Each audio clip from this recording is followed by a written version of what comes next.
It's okay. She off your mic. Chai! Now wow, people wey suppose talk truth to power don't off mic. And if we talk, now 500,000 they go summer us, call them hate speech. But fear not, Maiyegun don't come. He go torchlight every corner, nooks and cranny of all these bad people where they spoil our country.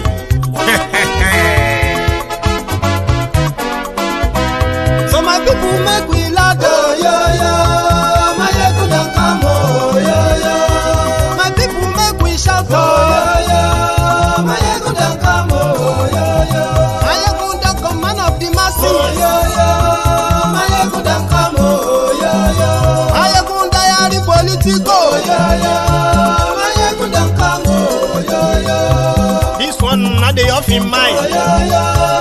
Maiyegun don't come, oh, yo, yo. And in the touchlight every corner, oh, yo, yo. Maiyegun don't come, oh, yo, yo. Okay, some people be they holla say they want the power. Chai, them be promise us say we go get light and power. Nah. Them hustle so they can't get the power. But now they know they do anything with the power. Sure. Every day, dollar just they get the higher power over naira. Still them talk say make we off mind. But thank God say Maiyegun don't come. So my people make you laugh, oh, yo, yo. Maiyegun don't come, oh, yo, yo. My people make we shout, oh, yo, yo. Maiyegun don't come, oh, yo, yo.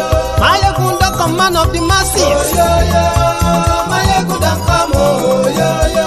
Maiyegun diary politico, oh, yo, yo. Maiyegun don't come, oh, yo, yo. This one not they off in mind, oh, yo, yo. Maiyegun don't come, oh, yo, yo. Person where they do evil, no one make person talk. Them say that Maiyegun, that man too they talk. He too they talk. Say Maiyegun diary, he they hot like pepper. But every day then they take money in bulk. Poor man picking, they the street they hawk. Still them talk say make we no talk. But thank God say Maiyegun don't come. So my people make you laugh, oh, yo, yo. Maiyegun don't come, oh, yo, yo. My people make you shout, oh, yo, yo. Maiyegun don't come, oh, yo, yo. Maiyegun don't come, man of the masses, oh, yo, yo. Maiyegun don't come, oh, yo, yo. Maiyegun diary politico, oh, yo, yo.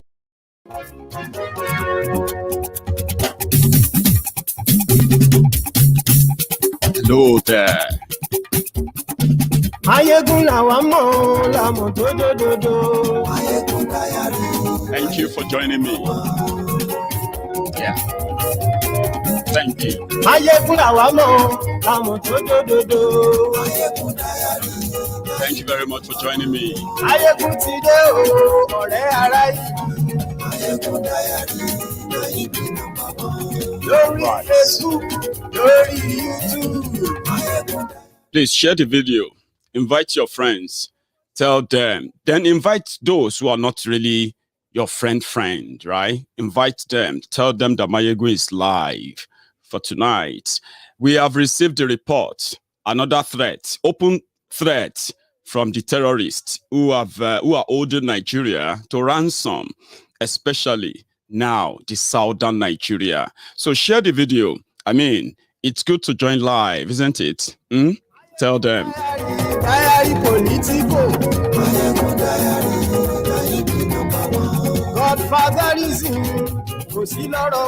While they are sending their soldiers down to the eastern Nigeria to hunt every Igbo man and woman that identify as IPOB member, they call them the terrorists. The Nigerian military today came out in a secret memo that they would never believe will come out, plotting and planning what is called a reconciliation between the Nigerian army, military, the Boko Haram, ISWAP, and all these bandits, something so similar to the rehabilitation. Rehabilitation of repentant terrorists. Same thing is about to go pro now. And yes, we like you. Lórí YouTube. And yes, we like you. Oh, Baba Bewure. And yes, we like you. Níjó ìbádìyẹ. Adìyẹ sọ́la ní. Presido bá rú sí o. Thank you so much for joining me tonight. You are welcome to Maiyegun's Diary Political. Again, tonight. I want to use this session, especially my own 1 hour, before I start taking calls. I'm going to take calls tonight, okay? There's something I want to quickly say. You see, that number, you see that number strolling on your screen? That number there is only available whenever Maiyegun is live. I'm so sorry to so many of you who send me personal messages trying to, make a contact and the rest, and you never really receive any response from me. Okay? This is a phone I don't actually hold, right? I barely hold after the show. So if you want to share anything with me, please feel free to phone in and make your contribution. Anything outside this, it is not even a 50-50. It is probably 99-1, a chance that you will ever have a chance to speak to me outside here. There are so many reasons for it, okay? But yeah, just to let you know, and don't feel too disappointed that you have been messaging. Why is he not responding? You will never understand, okay? But however, please, let's keep it that way for now. And thank you so much for all the support all across Maiyegun's Diary political platforms, diaspora radio platforms, and so many other platforms associated with Maiyegun. Thank you. You see, let's use this opportunity tonight to revise on why or how did we get to this stage today. That it seems like almost everyone is pretty much not patriotic Nigeria anymore. Here is the situation. Some people were asking me, and I've been reading about that too on different platforms, okay, where people were saying, how come it is, Boko Haram's government will never send their soldiers to go and kill the Oduduwa Republic campaigners, same way they are doing currently in eastern Nigeria, killing the IPOB members, killing every Igbo person they see and suspected to be a member of IPOB, right? Everyone is now being accused of being an IPOB member as you speak. So villages being ransacked, people being kidnapped, youth being massacred by the Nigerian soldiers. And some people said, well, the reason why they are not, probably they have not arrested Sunday Igboho, the reason why they have not started shooting our young people in Yoruba land on the streets for asking for the Oduduwa Republic is simply because the Fulanis, according to some, the Fulanis don't really believe that Yorubas wants to break up. That they believe that Sunday Igboho is probably just being used by Tifnumbu to stir up this kind of, campaigns so as for them to become president. The moment you give the Yorubas the presidency, they will calm down. This is a very, very, very, very wrong impression. I don't know what makes you or give you that impression, okay? But I'm going to try tonight to let you understand that whatever you have before now, or whatever you think you know about the Yorubas before now, this is the best time for you to begin to learn it anew, because you will be completely wrong to think the reason why they haven't arrested Sunday Igboho is because he's working for the politicians. I will help tonight. But look at it this way. Everyone and every part of southern Nigeria is currently under the threat of the invasion of the Fulani terrorists. Nowhere is spared. Everyday killings, right? As they are killing the Yorubas, they are killing the Igbos as well. As they are killing the Igbos, they are killing the Ijos as well. Now, the latest one, and before now, by the way, right, it was obvious that people could probably work and protect themselves, right, until the Nigerian military became the third most terrorist group, the third terrorist organization terrorizing Nigerians in Nigeria until they became that. It was pretty much like, well, if it was just the Fulani terrorists coming, we can get rid of them from our communities. But people now realize that it is now beyond just getting rid of them. Now, getting rid of them, in fact, is a call for war. Therefore, Benue got rid of them. They told them to leave. And they threatened the state. And you know the story. The Yoruba said, listen, you can't occupy our forest illegally first, and then unidentified, unaccounted for, committing crime that we can't trace anywhere, leave this forest. Right? And they brought war to us. They invaded our villages, our communities. They killed and macheted and, killed our people in the middle of the night. All of this were because we said leave. So telling them to leave now is actually the call for war that they have now generalized as the North versus the South. How did we arrive at that? Boko Haram and gang hijacked power and they consolidated it and they fine-tuned it into the exact Nigeria they want, and Afghanistan of Africa, doing exactly what they want to do. Now, it has now become so difficult and even a crime to defend yourselves. So which means we all found ourselves in the same situation. We are all reacting to it differently, the best way we can. In Eastern Nigeria, the governors, they said they wanted to they created the Ebube Agu, you know the story, after the creation of ESN, that is giving the invading terrorists the fight of their lives. Propaganda here, propaganda there, to derail them, all simply because they stood up to fight the invading terrorists. Right.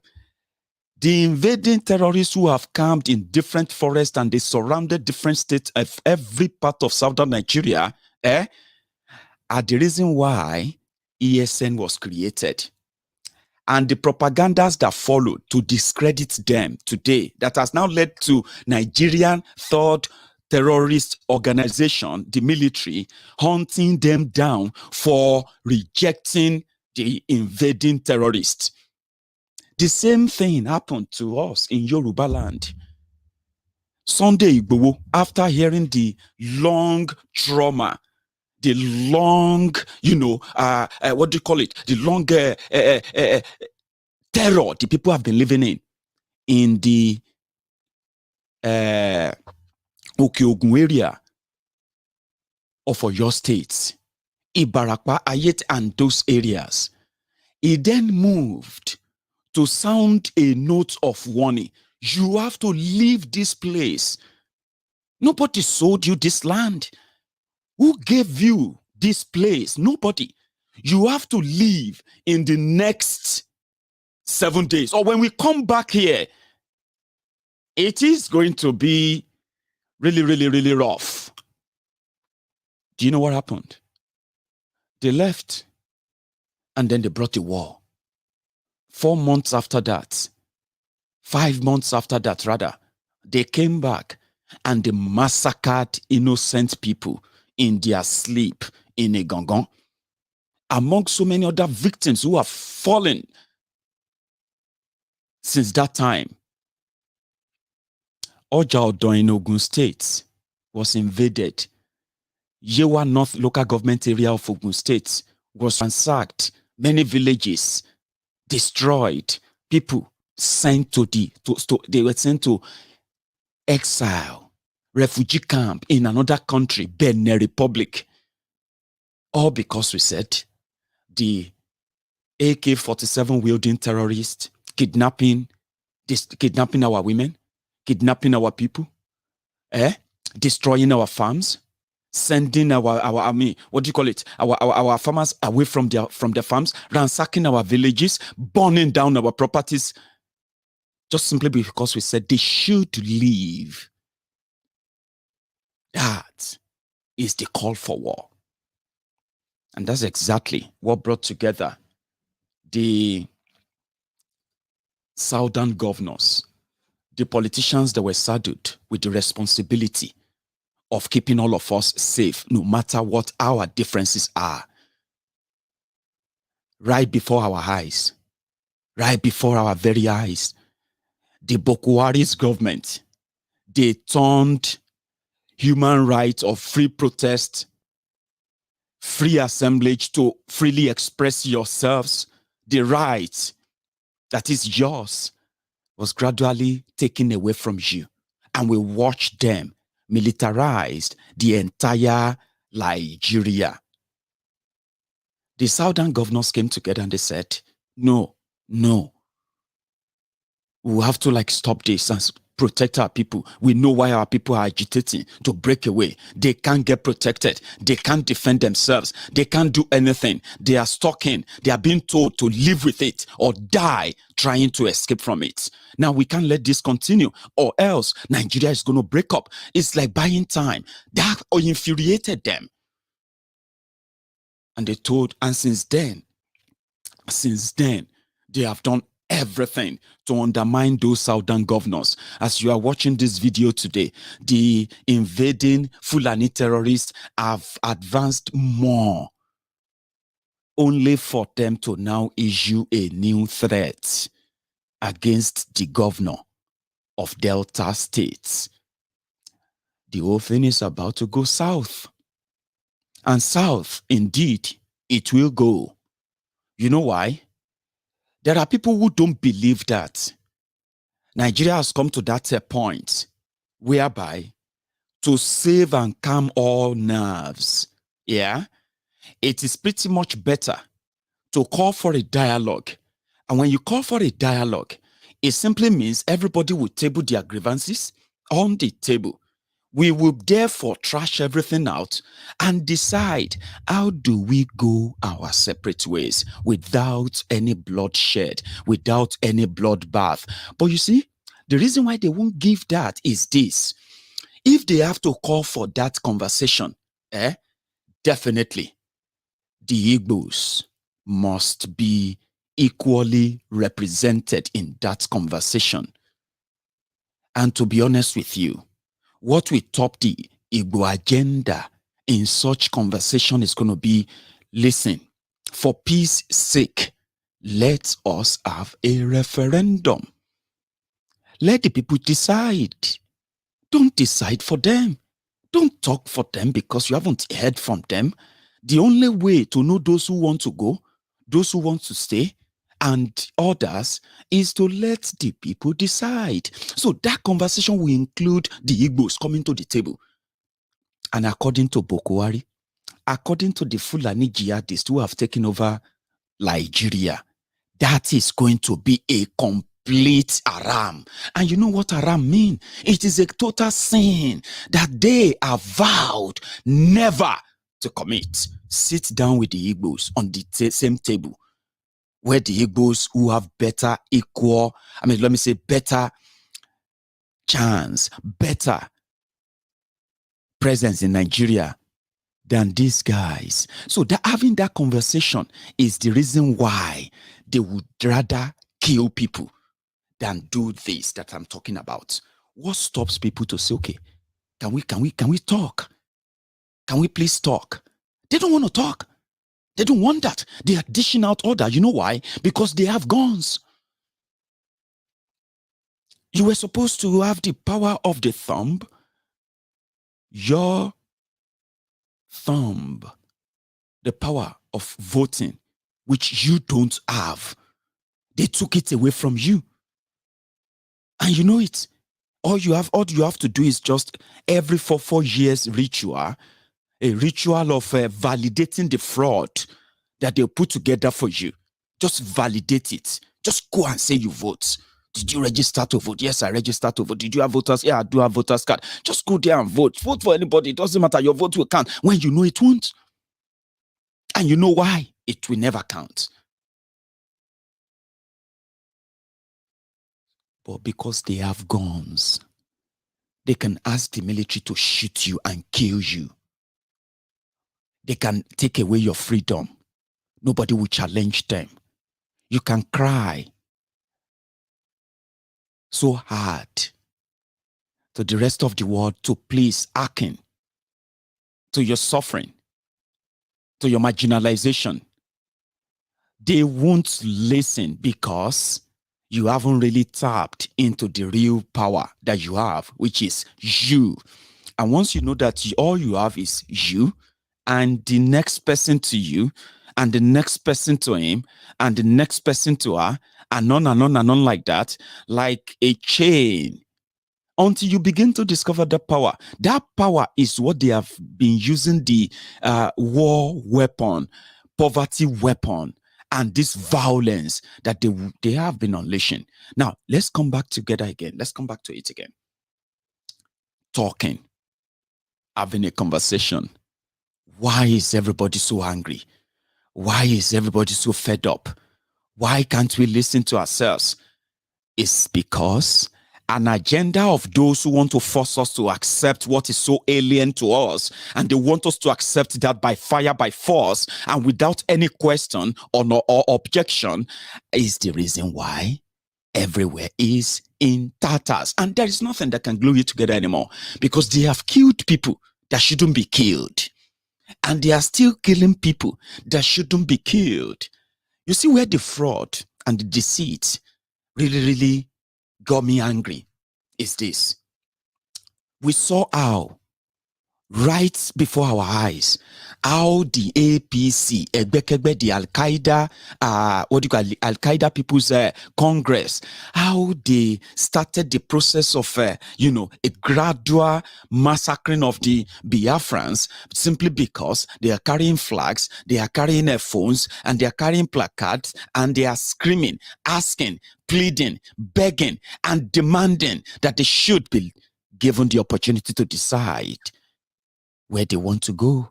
We saw how they used their military, they used their police, they used all manner of forces to crush them, when indeed a conversation could have saved a lot of lives. And understanding that in a democracy, to start with, right, people will always have different opinions, and those opinions, no matter how legit or how illegitimate you might call it, they are valid in a democracy. But you don't have a democracy because you never really demanded or be instrumental to this democracy. It was handed over to you by the criminals who took it away from you in the first place, and they then dictated how you're going to handle it. So a conversation in the first place would have saved lives of those they have killed today.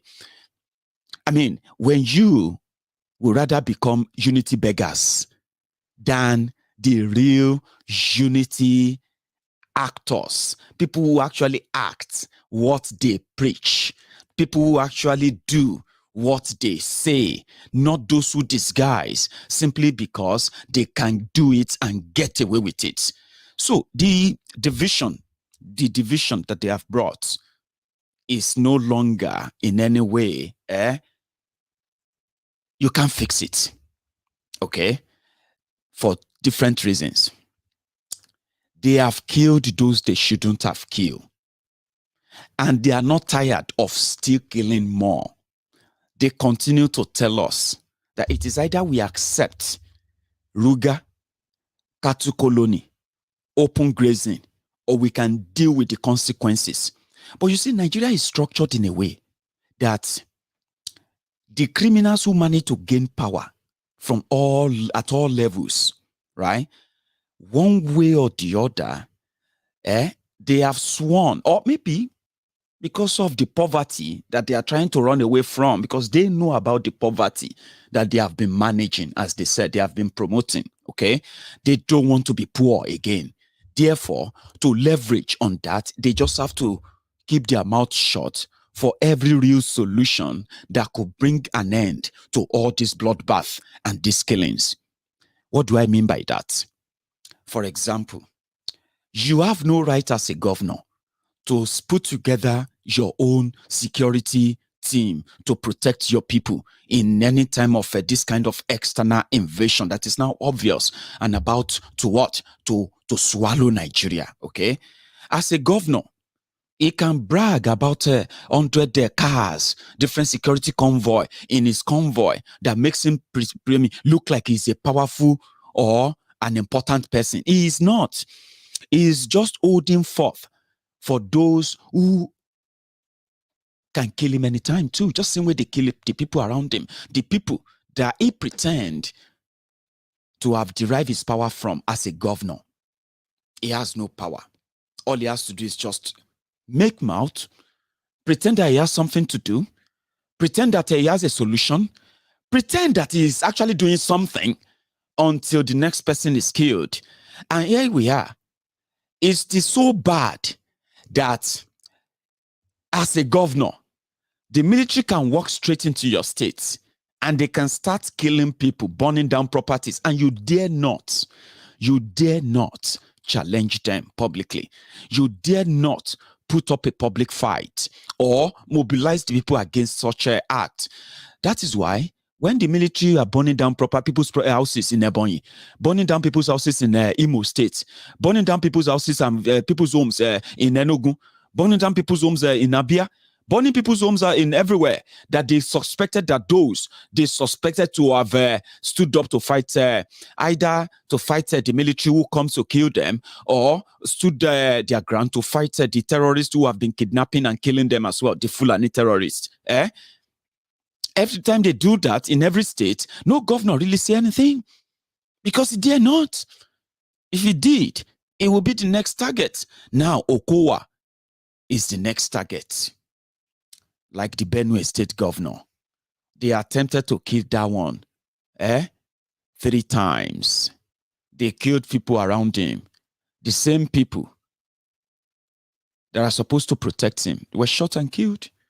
Yes. Now, here is the twist. Boko Haram said he is looking for the Open Grazing Gazette of 1960-something. Right? The same gazette that we have also read that a court injunction, a court order, or a court judgment has nullified that Boko Haram has no right on any land that is not given to him or given to federal government by any state in Nigeria. The latest one, I just read about that myself. But guess what? Boko Haram is an illiterate mannequin. But those who are working around him are air-bent, jihadists who knows what they are working for. Nobody knows the end goal. No matter what they try to do, which we all know they can't win, but we rather help Nigeria to come to the reality of a fruition, a rightful age of breakup, okay? Now, they are hell-bent in taking those land for God knows why, right? Now, they have issued a threat that if Okowa, the governor of Delta State, if he fails to reverse the open grazing ban, remember, all the southern governors, all of them came together and they banned open grazing in southern Nigeria. But you know what? They just make the statement. They have no power to ban anything. You get what I mean now? They have no power to implement any ban. They are just like the regular politicians, all talk, no action, okay? Now, they ban open grazing, but they don't have army. They don't have any soldier. They don't have any gun to chase the AK-47 wielding criminals that they are banning from open grazing. Another reason why their open grazing is open grazing ban is a farce is because when you look at those cows you see in Lagos, you see in Ekpe, the cows you see in Oyo, the ones you see in Ondo, all the cows you see in Ogun, every cow you see there in Ekiti, and everywhere in Osun, in Yoruba land, mostly also in Igbo land. Some of those cows are owned by politicians who are also the Yorubas, the Igbos themselves. But because these are bunch of rogue and criminals who want to cry with you, because what they think about is the next election, not the next generation, that you're going to get killed and they keep quiet is deliberate. Most of the cows, they are not moved from Niger.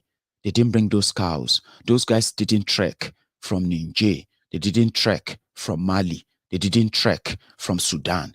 Majority of them who are with cows, because you have different terrorists too, okay? There are those with cows. There are those with just guns. Their own job is that once they target communities, once they come for you, they raid your community, kill everybody, send everybody away. Those who run away, then they will occupy the community. So when you go back there, you start seeing strange faces, French-speaking Fulani terrorists in your different localities. No joke, But you see those cows you see, they didn't bring them from Niger by foot. They didn't bring them from Kano. They didn't bring them from Sokoto. Majority of them are bought by your politicians who are also condemning Fulani terrorists. That is why some of them are telling you to be careful.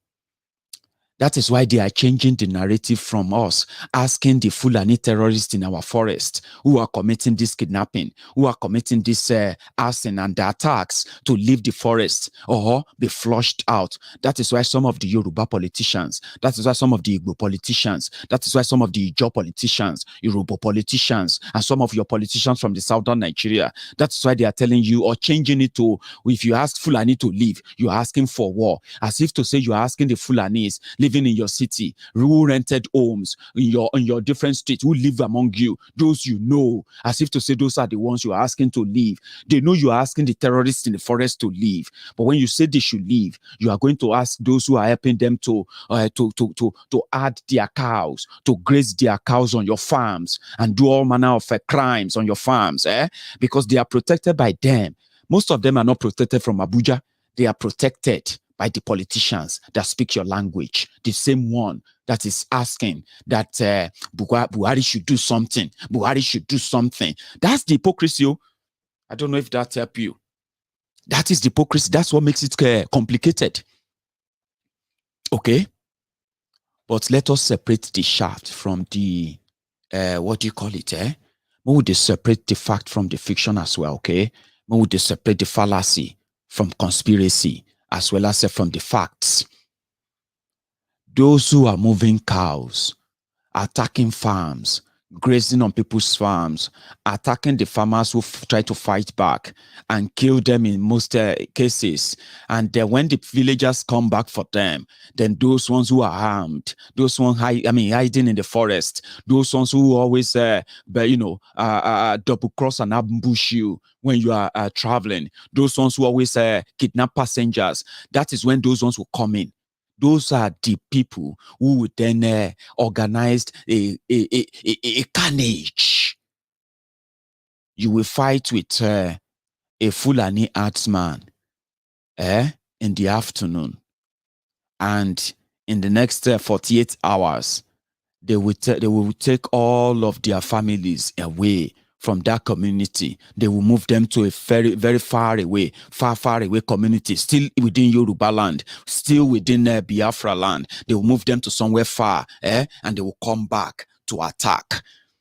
The only people who have genuinely been standing up against these people in Yoruba land are the Agbekoyas and so many other security forces who have now come up lately to defend Yoruba land. There is no police, there is no military, there is no Amotekun, there is no nothing that can indeed say, yes, they are fighting back.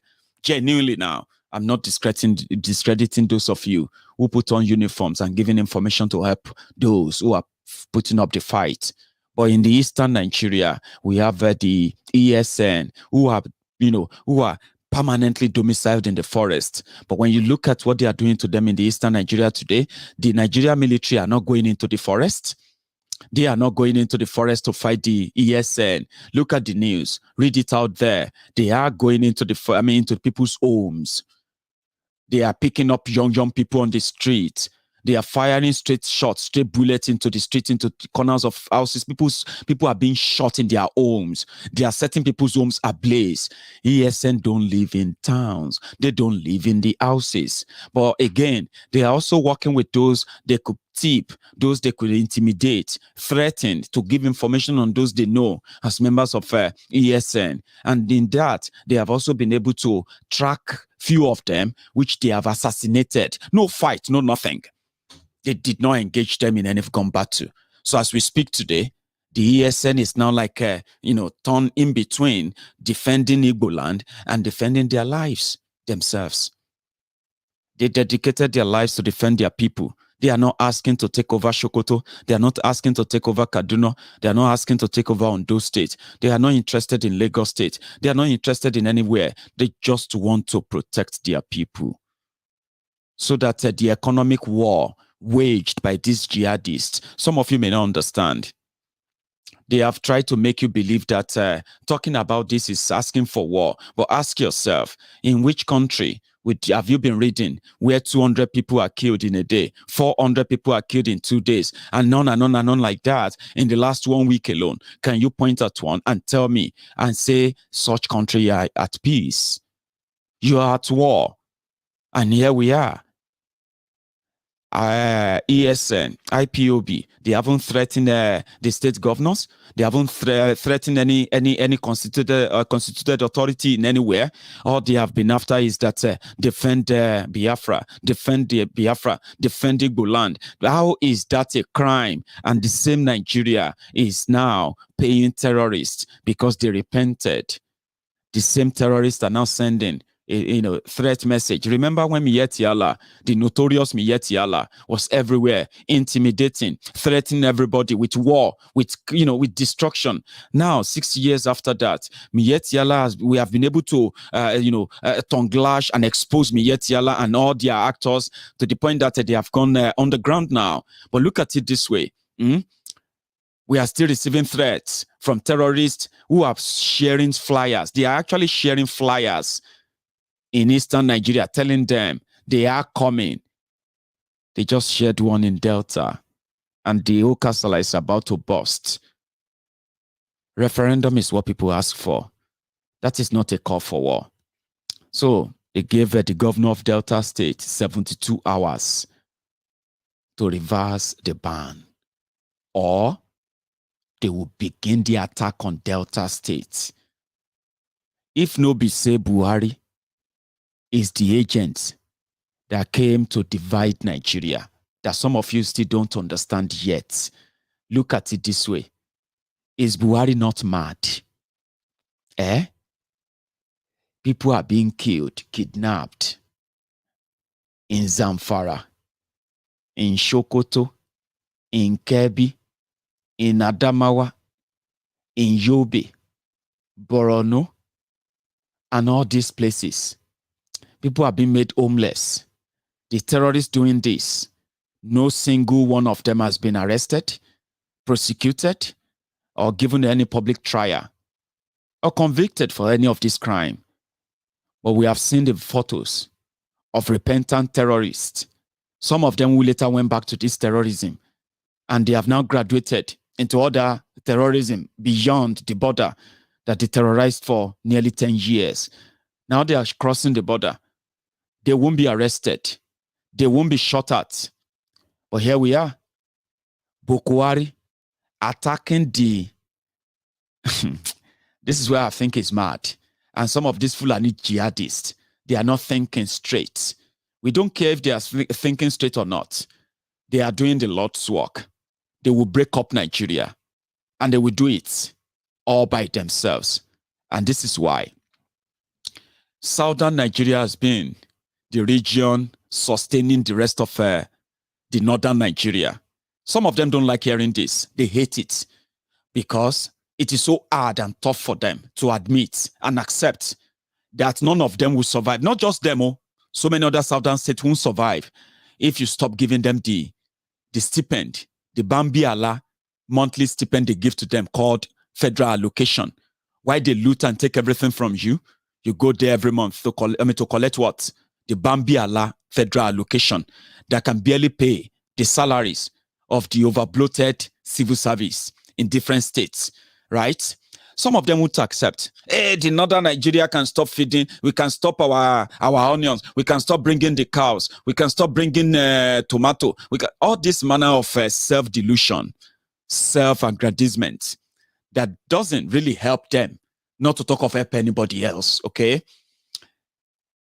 If you cut off the southern Nigeria and the money they make from there, yeah, they will go broke within days. They will not have money to fund terrorism.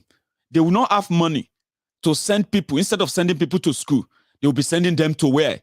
To different pilgrimages to go and pray to a God that will help them defeat terrorism. Why they quickly ferry money into the hands of terrorists in the name of amnesty and all of that.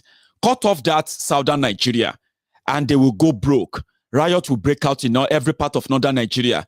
Their emirs will run. All of their politicians will never go back there again. Some of them will have to relocate to the southern Nigeria. So if Buhari is not mad, if he's not mad, they unleashed economic jihad on southern Nigeria. They shut down our borders for no reason. No actual reason, no improvement, no nothing other than just to kill the economy of southern Nigeria. They did that. They unleashed violent jihadists with AK-47 on our people, whereby our people can no longer go to farms. Those who are still going to farm, they are waiting for a day that they will no longer be able to. They are sending them to their early graves. Communities that grow food for us in Yoruba land are being ransacked, are being killed. Some of you are not feeling it yet, you think, right? But look at the food inflation. They said, grow your food, grow your food. Where would you grow the food when all the land are now about to be given to the invading terrorists, either by peace or in pieces? Because they are taking them by force anyway, and they are hiding them away from you. So, economic jihad on us, all right? So, if it is not deliberate, now they are going for the people in Delta, the people in Niger Delta. You see, the people in Niger Delta said the reason why they don't want to, some of them, or not all of them, because let us be very, very clear. We have so many people from Niger Delta who knows what the old Biafra was all about. And all the grievances, all the differences that they had, they believe that they can work that out. That's why you can all ask for the referendum. Ask for referendum.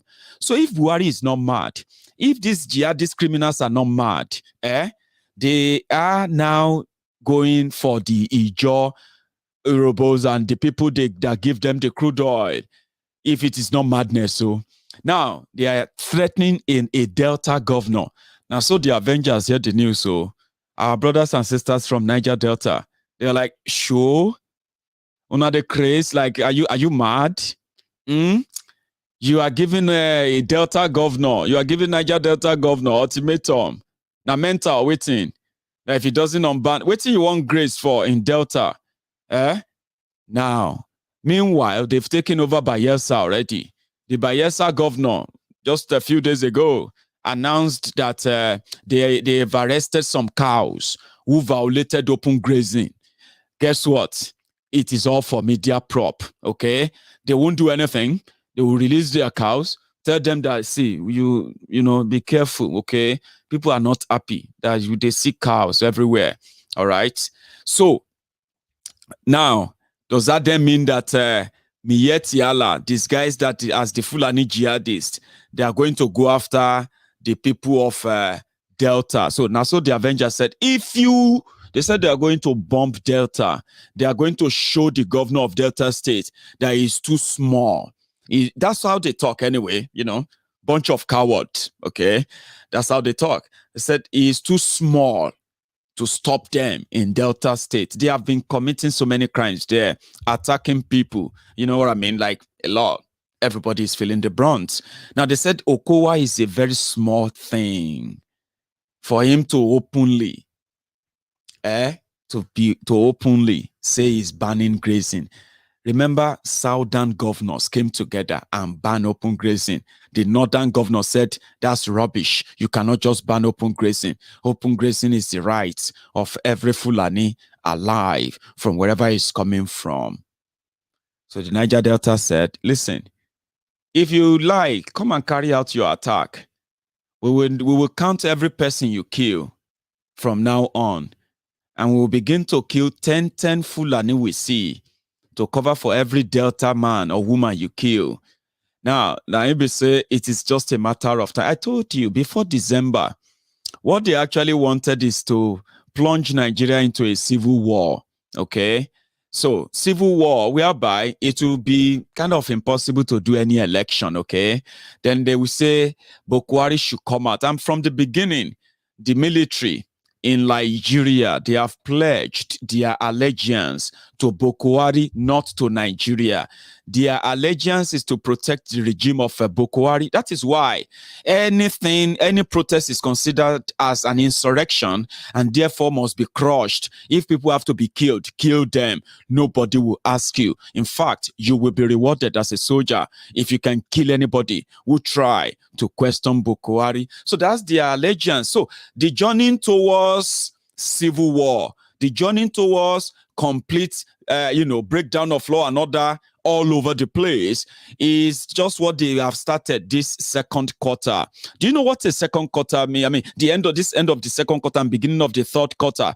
This is the third quarter of 2021.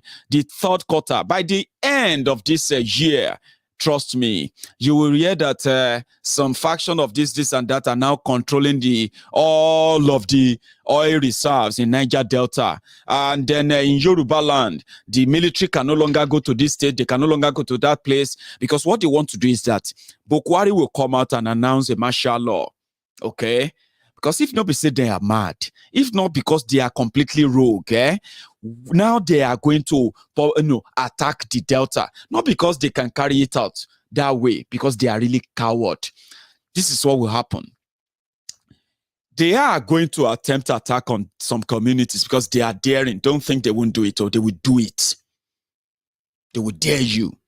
But they won't do it like brave people. Like they make mouth. Like come during the day. For example, any community you want to attack, like Boko Haram will always do in northern Nigeria.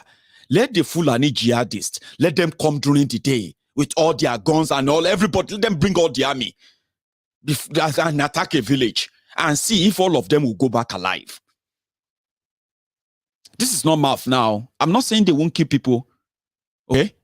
But if these guys that they are telling us to either cooperate with or we just get killed, if they are not coward, they should come out during the day. These criminals and those who are sponsoring them should tell them to come out during the day, right? And attack people during the day and see if they will all go back complete. So they will do it. They are going to attack Delta State. They will attack any vulnerable, exposed community that they know that is a bit cut off from the outside world. And they won't do it during the day. They will do it during the night because they are cowards. They can't really fight. So what they will do then is this. When they attack overnight, they will bring out their army. They will set houses ablaze. So when you are sleeping, you will just see smoke. And during your sleep, you don't even know where you are. You just see smoke everywhere. Some people will make it. Some will run out in that confusion. You know what I mean? That's how they kill people. People will run out. And as you are running out, they are waiting for you. They will start shooting. When they shoot you and you are down, they will start macheting, brutalizing you. So that the following morning, when the light comes, people can see the damages. The media, everybody will see it. They will say, God, what is all this? Buhari, come and help us. Buhari, Nigerian military, Nigerian this. Some of you will become angry. Very angry. They killed 40 people. Or they killed 30. Some people will escape. They killed 20 people. They kill 60 people. Say, which they will kill women, children, vulnerable people. They do that every night. They don't fight during the day. Have you ever seen any of them, the Fulani Jihadist, attack anywhere during the day? They don't. Because they are cowards. And when they finish, they will run back into the forest. And since the military, Nigerian government, they know about it, the military will then move in. They will send soldiers. You begin to see many, many soldiers. You begin to see many, many police. Everybody will start moving. Hey, the governor, the politicians, doing all the drama, all that stuff. What they are trying to do is to stop you from fighting back, or stop you from figuring out how to stop this. Okay? Their military is just to tell you that don't do anything stupid. The government is going to do something. Can't you see? The governor is here. The minister of defense is here. This is the clinic. What is wrong with all of you? This is the police IG, and all of that. You know, just to calm you down. And at the same time, to intimidate you from acting. But they're going to get what they are going to. You know, they don't price. They will pay. They are not going to win. This is it. When somebody said, Maiyegun, have you not seen that they are not taking the Yorubas serious for Oduduwa Republic because they are not arresting the Yorubas? They are not attacking the Yorubas. You are going to be completely so wrong to think that way. And I'll tell you, like I said, I'll tell you why it is looking so. They are still going to attack us. They are still going to shoot our boys. They are still going to shoot our people on the street. They are still going to randomly arrest people. They are still going to burn down our properties. They are still going to attack our villages. They are still going to do what they are doing to you now. Don't be in a rush. And I'll give you instances and why they haven't started and why we can stop them from doing it. I mean, and how rather we can stop them from doing it. Let's start from why have they not arrested Sunday Igboho? There are many reasons. You can have your own reason and all of that, but I will try to make sense out of this. And I hope it makes sense to you.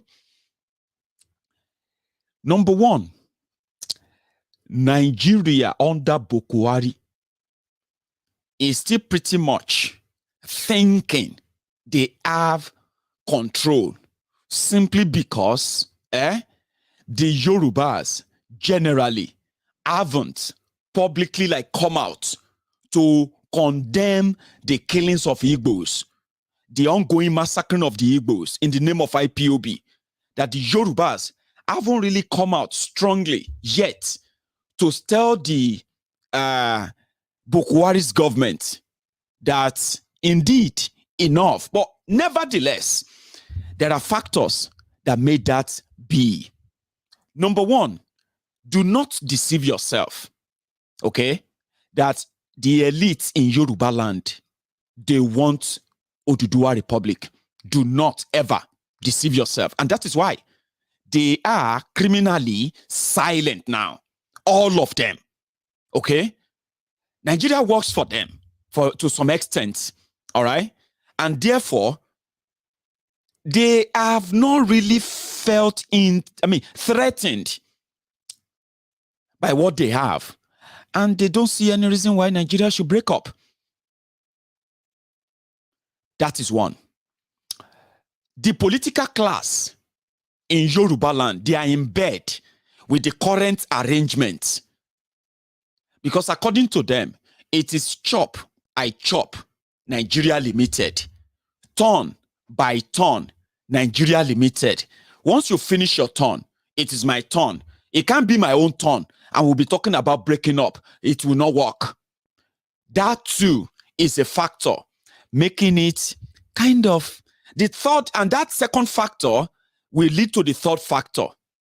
Sunday Igboho, Oloye Sunday Igboho, as you all know, was a very prominent and active member of those who have protected, of the people who have protected the political class for a very long time. He's been a personal protector to the former governor of Oyo State. He's been to many of their gathering, okay?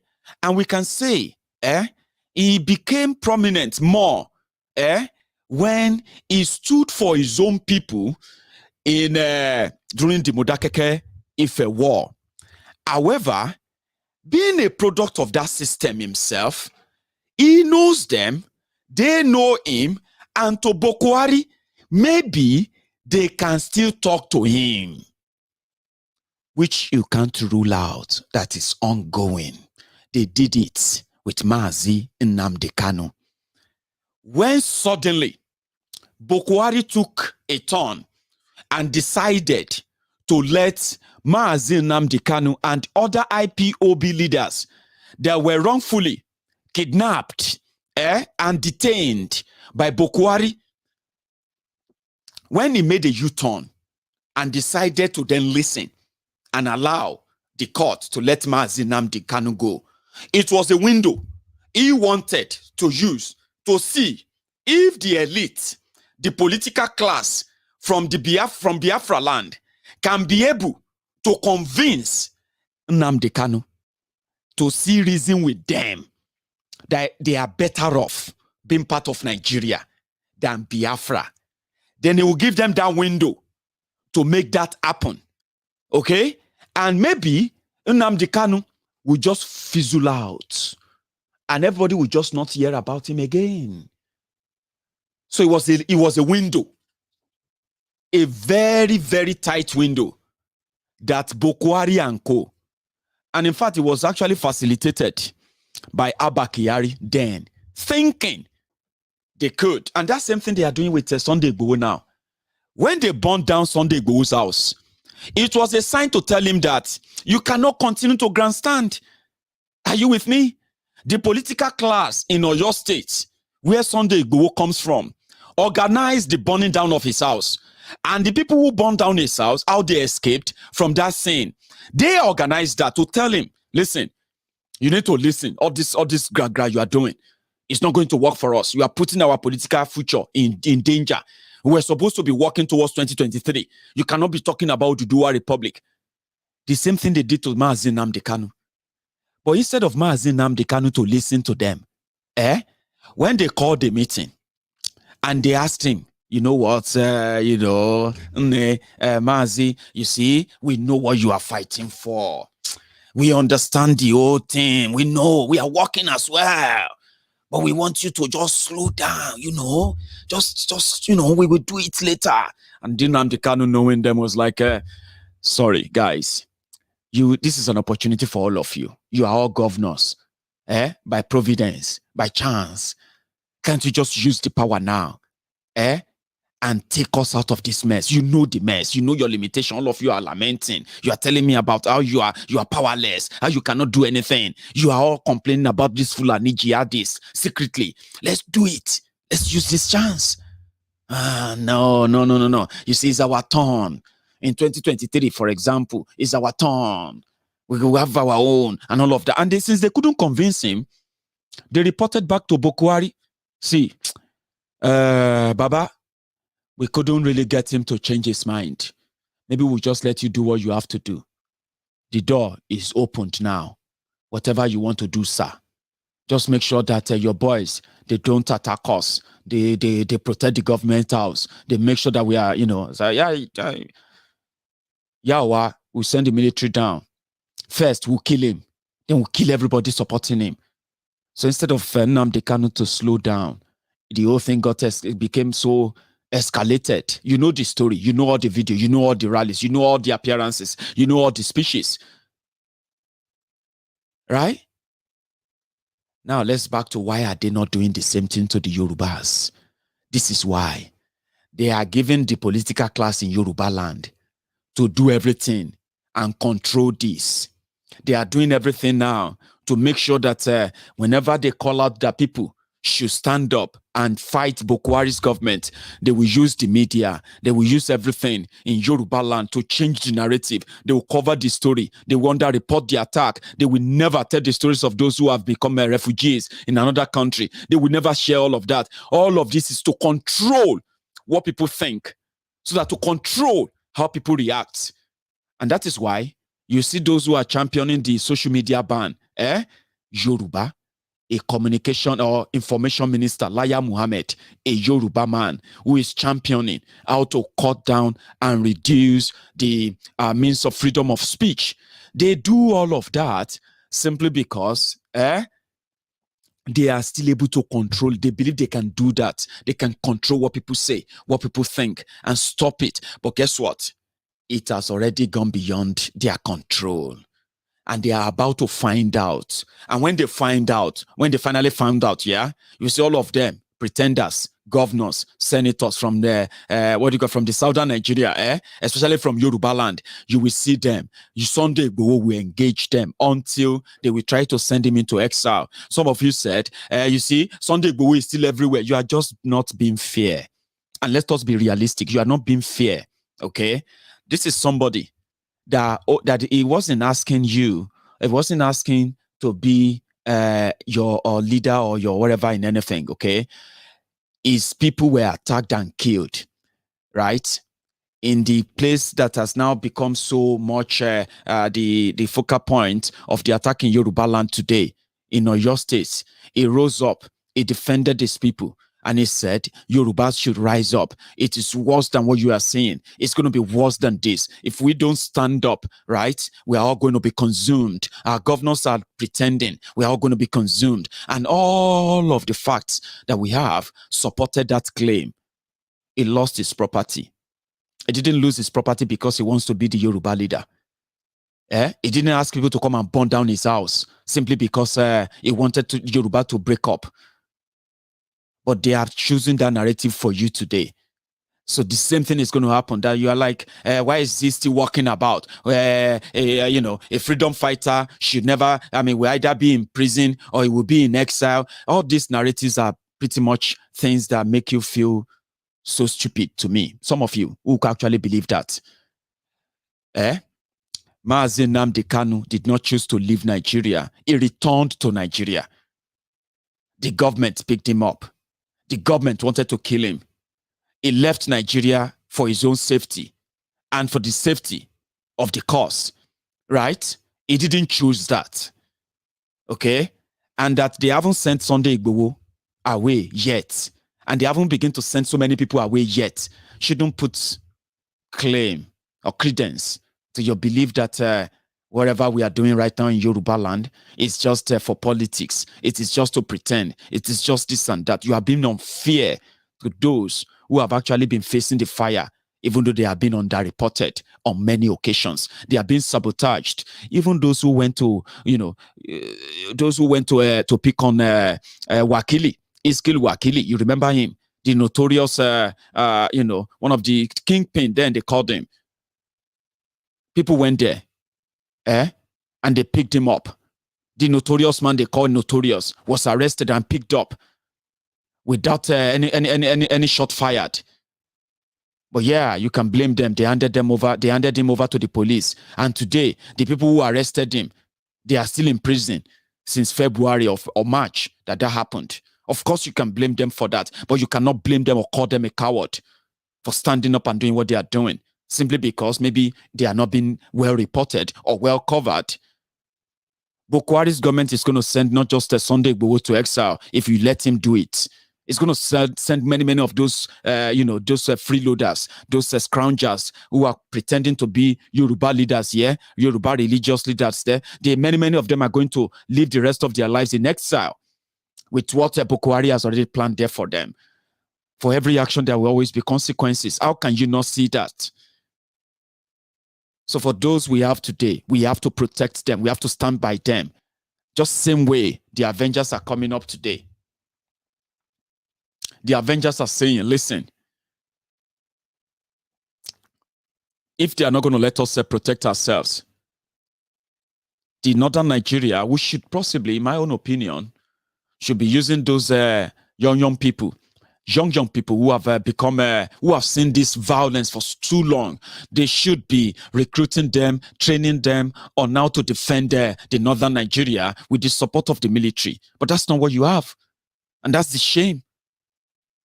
And you think that's just going to be wished away? And today, you have a country whereby the president of the country is hell-bent in erasing and wiping off a dot. He called 60 million people a dot in a circle. So, which simply means defending yourself is a crime. Asking to defend yourself is a crime. And that itself is actually a crime against humanity for anyone to take that away from you. So if Buhari is not mad, what they are doing in Delta will escalate. It will escalate beyond what they can handle.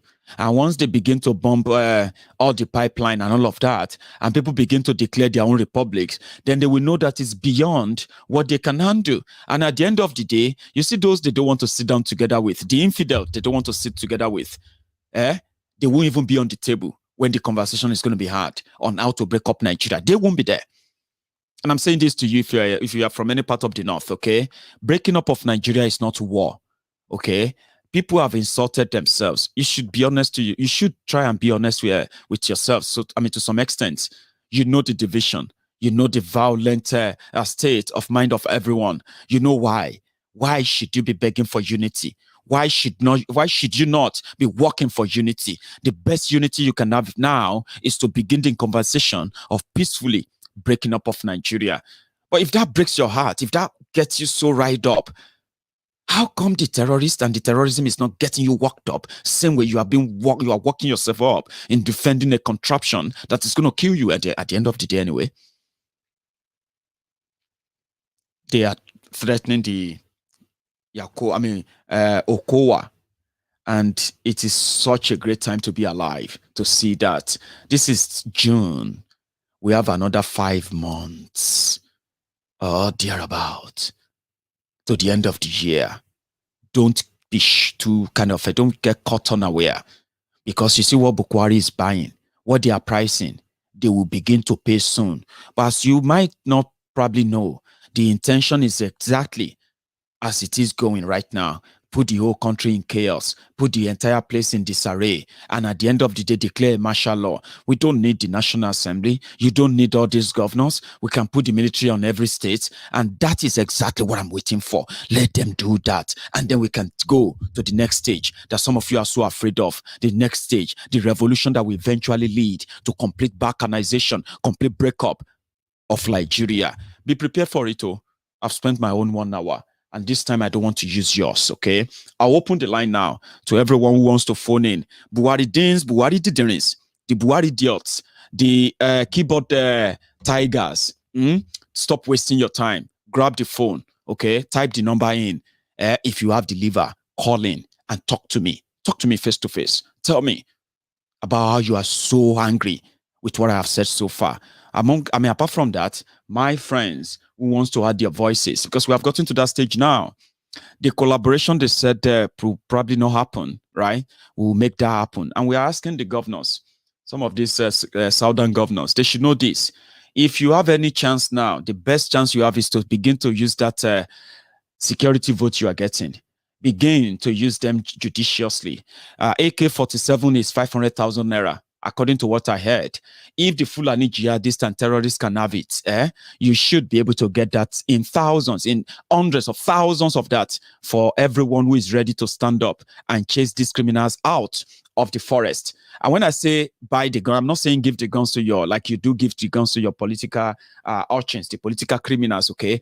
I'm saying that be bold enough, okay, to arm those security forces you said you are putting together, okay?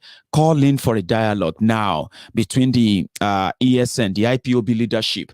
Talk to them now. They have the ready-made volunteers who are ready to defend the land. Call them now and train them can I say train them? Collaborate with them and please build an army that is fortified enough. We don't want army that are waving red flag. We don't want, waving red cloth. We don't want people who are going to say we have Odeshi and all of that. Kit them up. Give them real fortified armored vest. You know what I'm talking about?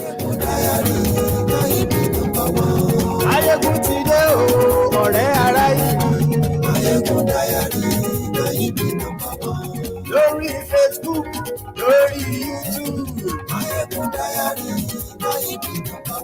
Sorry about that, I'm opening the line now.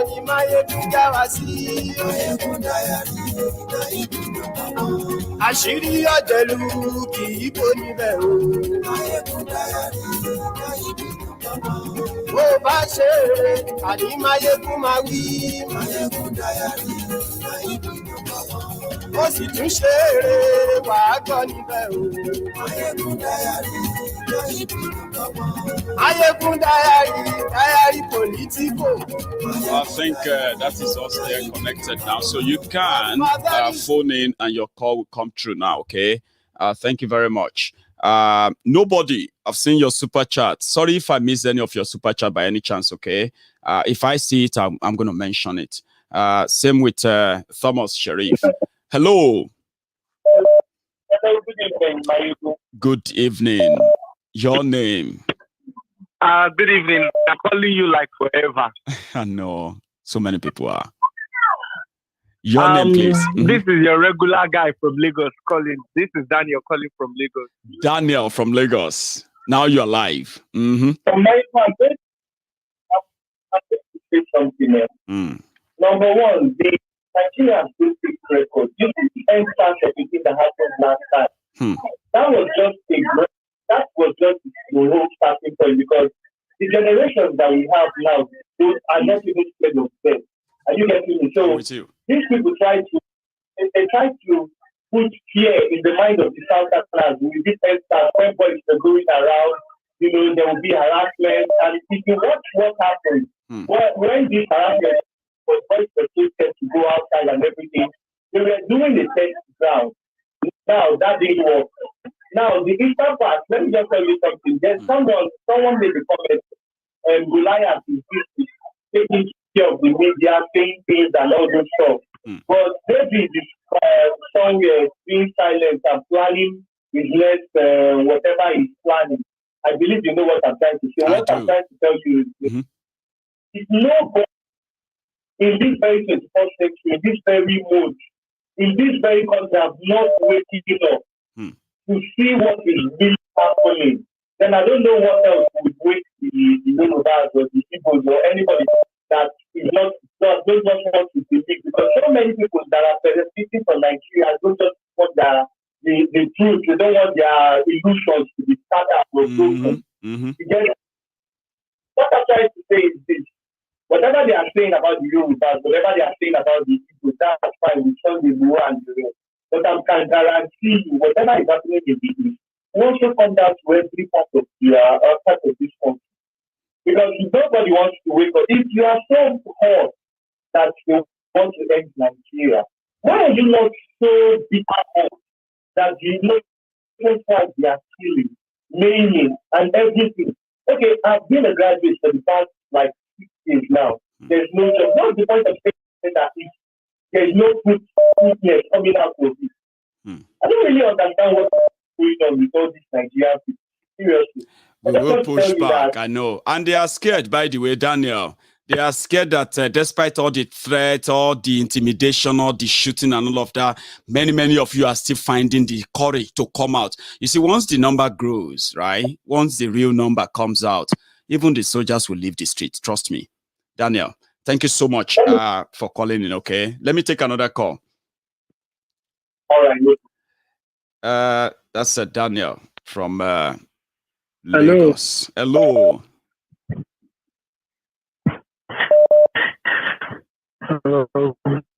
Hello there. Can you hear me?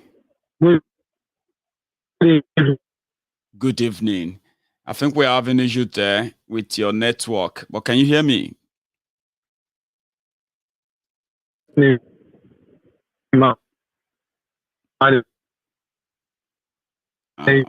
That's so bad. That call is from Nigeria, and I'm so sorry. I can't hear you. Like, so bad. So let's try another one. Okay. Let's see. Hello. Hello. Hello there. Good evening, Maiyegun. Good evening, sir. This is Silva calling from France. Did you say Chima? Thank you. T. Silva calling from France. Silva from France. Oh, brilliant, brilliant. So you are live now, please. Thank you so much, Maiyegun. Well, my contribution today goes to this our governor in Southwest, in Southeast.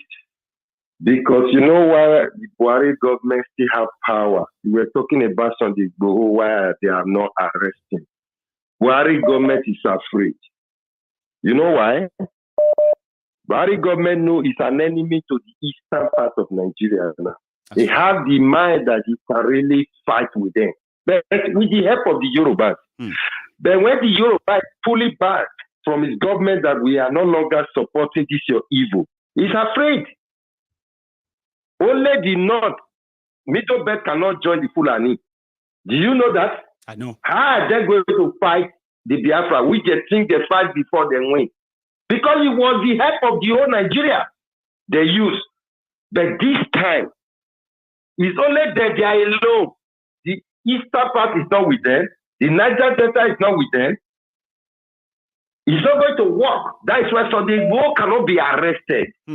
And now, the more Sunday Igboho is collaborating with Nnamdi Kanu, is more awareness and giving them more fear. Why cannot wake up one day, Sakili Yoruba, Kili Igbo? It's not possible. I you see, where the Fulani that we are really afraid. Thank you so much. This is where the problem lies. Thank you very much, Maiyegun. Thank you very much. That's a very valid point there. And I have another caller. Hello. Hello, can you hear me?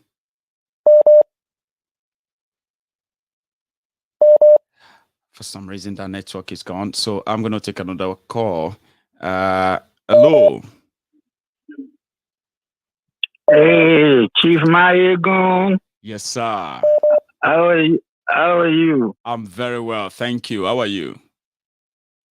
This is Emmanuel, DJ Niger from Atlanta, Georgia. I've spoken with you many times. I know you have, and I can see your DP there as well. How are you?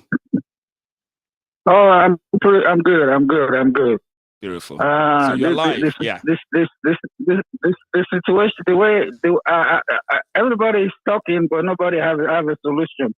This is the problem that we have. We all want peace, which is great, but at the same token, you have to have a defense in case the peace doesn't work. That's right. There are a lot of young Nigerians now who are graduates who just have work. Our nation needs to start employing them. Employing them as cops, Oduduwa Defense Corps. Okay, they will need engineers, they will need doctors, they will need nurses, we have everything waiting. That's right. Oduduwa nation has to make a call out that we need 600,000 people. This eventually will be for defense, but right. if you don't have a security, and let the Buhari know that you have your security in waiting, we're just going to be blowing our tongues. Is what I'm saying? I do. I'm gonna cut it short now. Oduduwa Nation has so many local governments. They should be employing people in the local governments now. Defense. Yes, we want peace. Is what I'm saying. But you cannot take a cutlass to an AK-47 war in case the war break out. Right. The security army that you're going to have is going to be for deterrence. Deterrence. But in case anything happens, we should be ready in waiting. Even Professor Akintoye is saying that everybody needs to defend themselves. No, they need to give the call out that we're employing no volunteers. Volunteering doesn't mean anything. We need money, people to donate money and employ all these young people who goes out there screaming and yelling for defense. It's the most important thing you have to do now. You need to call out. We need 600,000 Yorubas, young and old, ex-military men, ex-nurses, ex-doctors. They need to start employing them. And that whoever wants to volunteer can volunteer. Sure. We need the defense. You know, passing pure water, no, pure power. Our governors, you know, we need to deal with them. There's no need, you know, Governor Yosei went to Coco and was begging them. He's not begging. We don't need your begging. You're going to check as from talking back. You know, don't let me get too militant on here. Thanks, you know, lastly, Tinubu The interview Tinubu was they were interrogating him, and he said when he's tired, he will stop. Tired when he stop. You can't afford it by the Lord to sorrow. Just to show him that people mean business. So now Yoruba, we have a very good art. That's the problem. Thanks. Sometimes we have to show the evil side of us to be able to achieve what we want. Thank you very much. Thank you so much for that detailed info there. It's quite useful. So thank you. Let me take another call. So I have another caller. Hello. Oh, what happened there? Yes, sir. Good morning. Hello there. Yeah. Good morning. Your name? My name is Maiyegun General. Thank you, Maiyegun. Maiyegun General. Thank you for having me today. Mm-hmm. Yes. Yes, I came across a video today where some Christians are praying against freedom of Yoruba and Biafra and that Nigeria should remain one. So my question to them is this: are they really Christians or they are devil incarnate? Probably the later. Are they reading their Bible or they are just going to church? Israelites were in slavery for thousands or more than 1,000 years in Egypt. Were they not set free at last? Did God permit slavery? People say they want to be free from Nigeria, and we are praying against their will. Isn't that stupidity of black people? For Sunday Boko and the Nigerian government, they cannot do anything to Mr. Boko because Nigeria have more than what they can chew. You cannot be fighting Biafra, fighting Yoruba, fighting people that call themselves Niger Delta at the same time. Fulanis are dealing with them in the north, unreported. Boko Haram are dealing with them unreported. Bandits from Mauritania are dealing with them unreported. So they have bought more than they can chew. So that's the problem. They cannot do nothing. What they are doing now is just wasting their time. They are wasting their time, buying time, because whether they like it or not, Nigeria must break. And anybody that wants to cry, go and start crying right now, because Nigeria must break. It doesn't matter what anybody thinks. It doesn't matter what they say. That's the bottom line. That's got into that. Thank you very much for giving me the opportunity today. Thank you so much for calling in, okay? You have a good evening, okay? Or a good morning over there. All right. So I have another caller, by the way. Hello. Yeah, this is Osita. Osita, Baba, you're live. I call you my brother. Yes, sir. Because you have shown a brotherly love. Thank you. With all kindness of heart. Thank you. Delivering your point from the standpoint of humanity. I really appreciate you. You are a brother. Thank you, man. Thank you. Yeah. Keep up the good work. Thank you. I will. Okay. There's something I want to add to what the last caller said, or the previous caller said. Right. You know, most of the times when we keep talking about killer herdsmen from Sudan, Central African Republic, Mali, all those things. I don't think we should be talking about that now. Terrorism is terrorism perpetrated by the government of the day. After all, they came up and told us that every Fulani anywhere in the world is a Nigerian. That's right. That's what they said. What they said. So we shouldn't be talking about.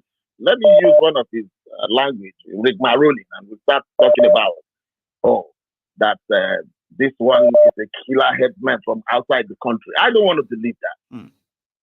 I don't, because the system called Nigeria is a very porous system. Everybody can come to Nigeria and have the Nigerian passport.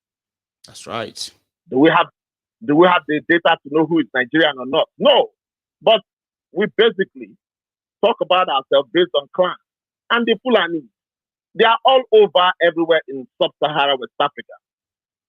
So, invariably, they said all Fulani is one nation to them. So even if it comes from the one that comes from all the way from Australia, it is a Fulani man. He is one of them. So a terror is a terror. So let's not be saying, let's not differentiate. And whoever sponsors terrorism is also a terrorist. And on record, Nigerian government sponsors terrorism. You are right, Osita. Terrorism. So let's stop breaking it and start saying, oh, at the end of the day, they will have a story to say, oh, we were not like this. So according to the stupidified president that we have, somebody who doesn't know the meaning of rigmarolling in one of the speech that he said. He doesn't even know the meaning of rigmarolling. For him, he said it that the local headers are the ones that take seek to walk about Nigeria, that they are harmless. No, because if you continue with that narration that I picked up right now, they will use it as an excuse. Just to buttress your point, Osita, right? Remember, when people started saying Fulani terrorists must leave, Fulani terrorists must leave, we told people that these guys occupying this forest illegally are committing these crimes. Do you see how they change it to all of us, like saying all the northerners must leave, all the northerners must leave, and they turned it to North versus South today, which is right. Okay. My brother, look at what happened in Plateau today in Jos. They killed people in Plateau. The picture they brought on the internet, were people who were wearing black and mask, and they called them unknown gunmen. Those things you've been saying all this while. But we know when this problem started in Jos, we've known that it's always between the Fulani and the normal people of Jos, the indigenous of Jos that were having that problem. But now they changed it to unknown gunmen. Instead of saying that the Fulani people are killing people, they now said is so. What I tried, the reason at my subject today is, let's not give them that narration, that idea that they will want to create a division and separate themselves from what is happening. Meanwhile, they are the sponsor. They went over to all these places and told these places these people to come because of the 2015 election. They told them to come so that they can massively vote in the election. Destroy Nigeria, of course, Osita. If they don't win election, now they won, they are still destroying Nigeria. Thanks, Osita. Yeah, no, because every agenda starts with a step. The first step was for them to come in. The second step is the final phase, is to occupy. And that seems to be the stage they are on now. Yeah. Yes. Osita. Because if you look at the jihad that happened in not just 1 second, in the jihad that happened Ottoman Danfodio, that jihad, they said it is for their caliphate, for the Muslim caliphate. They looked for everywhere in the whole of Sub-Sahara West Africa. They didn't find any place. It was only the Fulani, only the Sokoto they got. Now, it is not only getting Sokoto as a dot, according to that Ragamovian, the president, as a dot. It is all about expanding the caliphate. That is what they have. And I thank God that the people of Delta State today, they've had it. Well, clearly, and I believe. Telling somebody. Yes. Osita, let me take another call, please. Let me take another call, please. To all of them. Osita, if you are listening, please.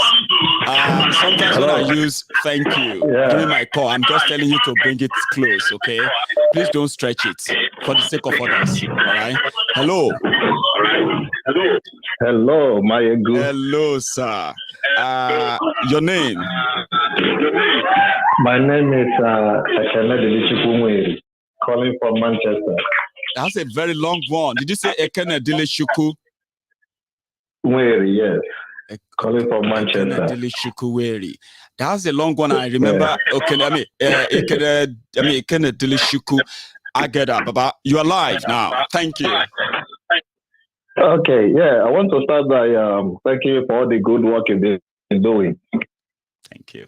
Hello? I'm with you, please. I want to thank you for all the good work you've been doing. Thank you. And I want to give you a title as well, which is His Excellency Onunekurowa, one of Yoruba land. Onunekurowa, one of Yoruba. What's the meaning? You need to record it and that's an Igbo man. It means the one that speaks for everyone, that represents everybody. Great. I won't forget that. At least now I know the meaning. Can you repeat that again, please? One of Yoruba land. Thank you very much. I'm putting that down. I hope guys are recording that, so let me cut that part out. I mustn't forget that. Now, Baba, you are live.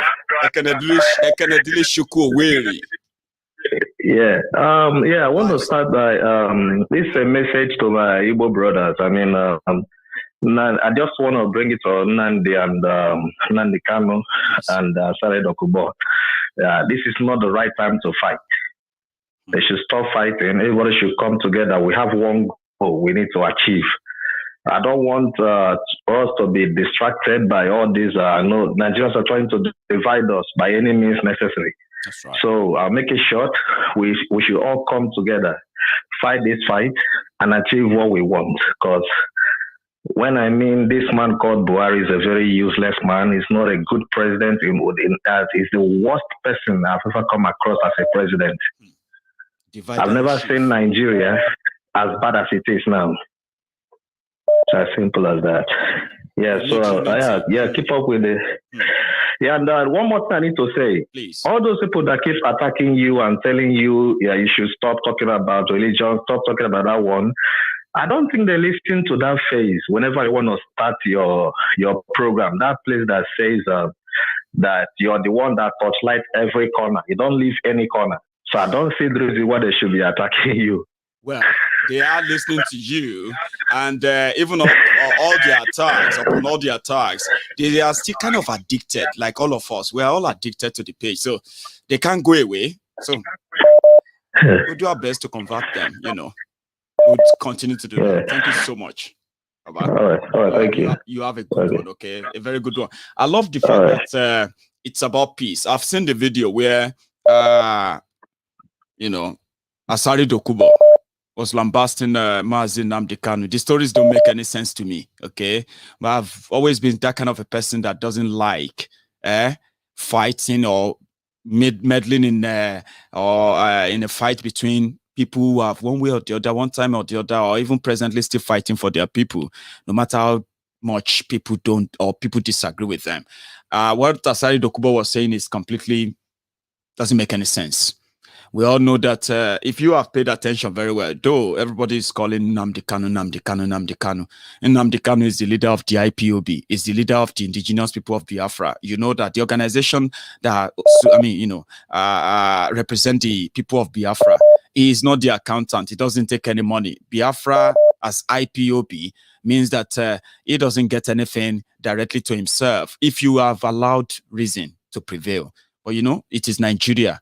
Just say it. People just need something to hang on to say, I talk where is he getting money? Somebody that doesn't even have a car.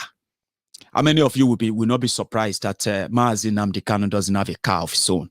And yet they claim he owns a lot of money, he owns this, he owns that. But again, these are irrelevant. All right. Those who are supporting IPOB, to the best of my own understanding, they do this on a voluntary basis. That means they volunteer to give in their support.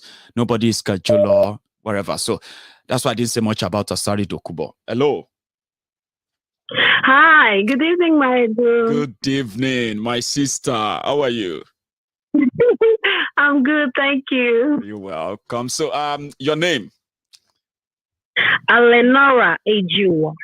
Alenora Ejiwa. Ejiwa, just give me that. Why did you have to disguise that? If you said Ejiwa, I'll remember, But here you are. Yes, Ejiwa is the one and Alenora is my English. That's a good one. I love that. So now you're live. Okay, go on.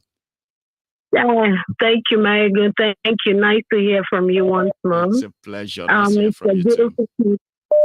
Yes. It's beautiful, like the way you melt everything into one pulse, and then everything gets its meaning. It is very beautiful. Thank you. And to Asari Dokubo, talking about Mazi Nnamdi Kanu, I don't understand why his beef is on video if he he's a man, he should call him and talk mano or mano, you know. Exactly. It's not a public opinion. It doesn't make any difference. You know, that shows the bickering part of life is not really matured. And then IPOB is a structure that has an organization that is registered. So people have their departments. Like Igbo say, everybody got their own part and their job. Exactly. MNK's job, our excellence, His Excellency, our leader, his job is to preach and tell the truth. Exactly. Every other thing, he has accounts that deals with all those, you know, logistics and everything that comes in between. And our own job is to contribute to situations, talk about it, you know, redefine the situation. So it is a great pleasure that I'm trying to speak about the Delta State letter that was sent by the jihadists. Please fire, because now Okowa, you know one thing, Okowa will have to actually double in security. Now, maybe the militants will have to protect him. Everybody's going to get a share now. I know. Here in New York, if it is in New York, you got the letter. The federal wouldn't even say one word. Every place will be barricaded. Every place will be protected to the teeth. Why are the southern governors not treating this as an emergency that it is? It is an emergency situation because they wrote the same letter to Benue State Governor. Look at how Benue is dealing with the situation right now. How many attacks uncountable? How much death in thousands? And they are now trying to encroach into the southern part of Nigeria, and we are still here pointing who ate money and who did not eat money. Like, seriously? Are these people really grown up or like some adults who play in Pixar? Ask them. What are we? Are we not to be ashamed of ourselves that we don't have a front defense against these people over the years, like 6 years? Like Boko Haram and all this have been in existence before 6 years that Boko Haram took office. They've been there since Goodluck Jonathan, and the Southern doesn't have a common front yet and have been screaming blockade, cement, to hold your front line, attack back and send them back to Sahel where they belong. I don't even know why people misplace their priorities. Life and properties. These people in this state from southwest, southeast, south, we all pay taxes. We all suffer. We all drive on a bad road. We live in bad electricity. We do not have a common good water. We don't have a common chance to good hospital. We don't have good education. We are all common in poverty. And the rich protect themselves, their loot. They do not care who is southwest or north or green or blue, pink. They want to get rich people who are protecting their loot. And the commoner should stand on one voice, one ground, one state, one vocal place to say no and push back. I don't even understand. Why are we playing? I love you. I love that energy. You are the kind of person I would love to stand and listen to at a protest. Keep going. I'm listening. They call me Tata. They call me Tata, and it's for a reason. I speak the truth. I speak truth to power. Unflinching. I don't play. I don't mince words. Thank you. The Southerners are really playing right now, and we need to sit up. We will. Time for jokes is so good. I know. Thank you so much, Ejiwa. And it's a pleasure hearing from you again. I hope I'm lucky next time to have you, okay? You have a beautiful afternoon there. Yes. Sure. Thanks. So I have another caller. Hello. Maiyegun. Yes, sir. This is Prince calling you from Canada. Prince. How are you, my chief? I am very well. Yes. How are you? How are you today? I'm doing very well. Thanks for asking. I'm sure you're good. Yeah.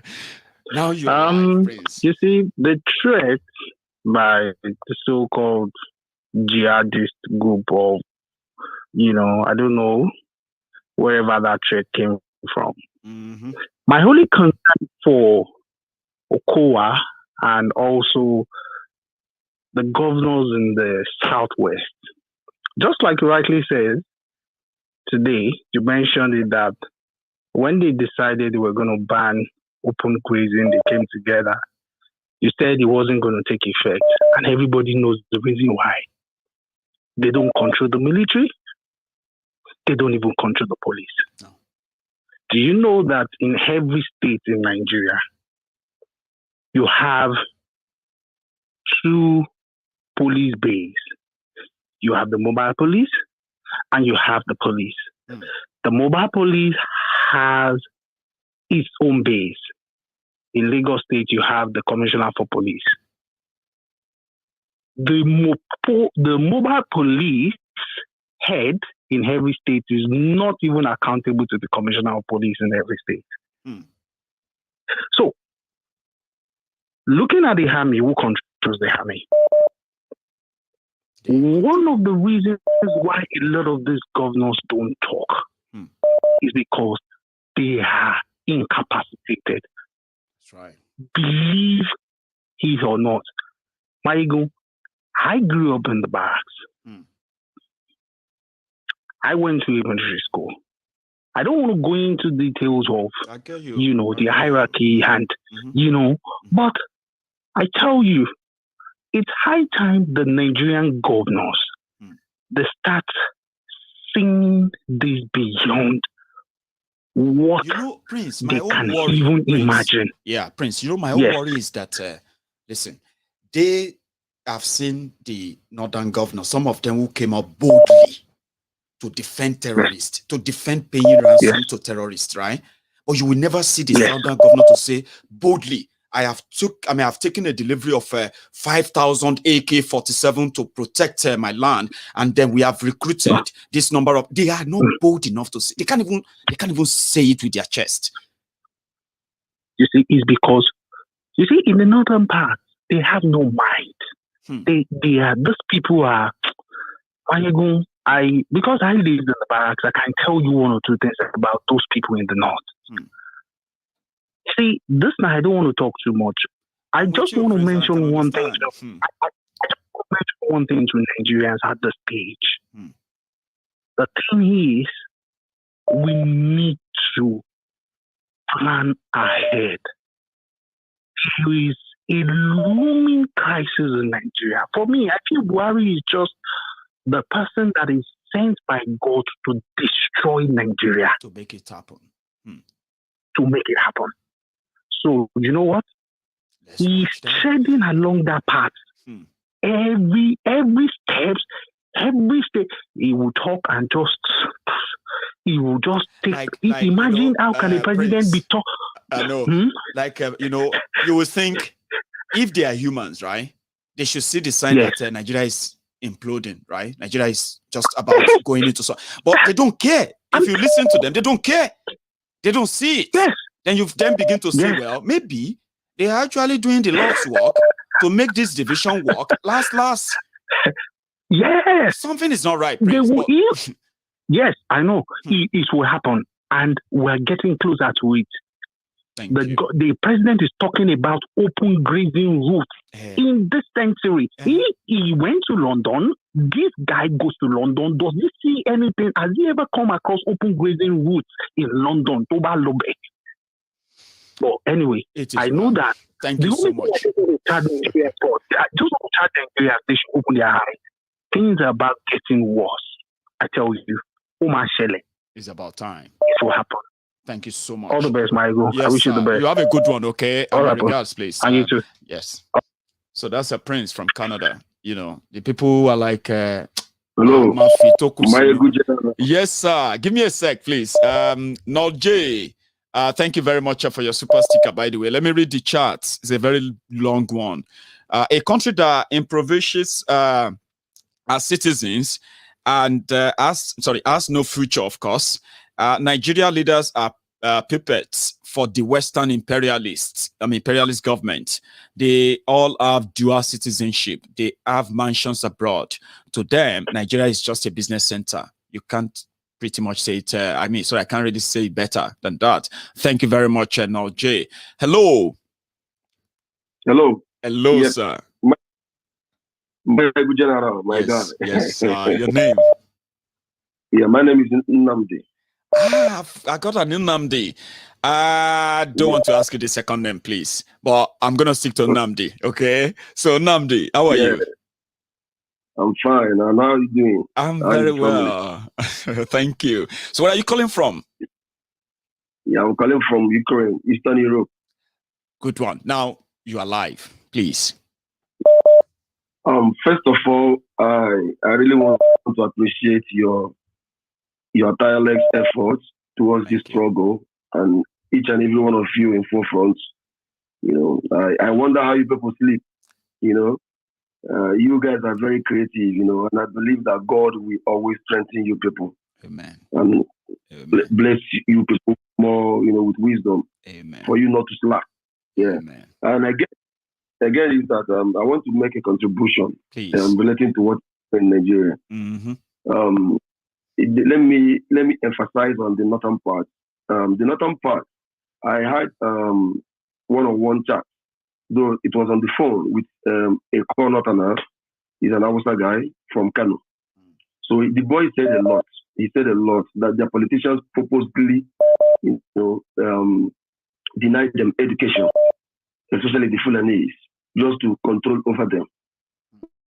Then when they want to, trying to confuse them that they want to help their lives in terms of education, they would rather send them to Egypt for them to go and learn Islamic, to become an Islamic scholar. Mm-hmm. Now, I told this young Nigerian government in the north sending their children, not actually their own biological children, their people to the Egypt to study Quran, to study Islamic. I'm not saying it's bad. I'm not condemning it. Mm-hmm. But those people you are sending your people to study the Quran in their country, they are in Europe studying Western life.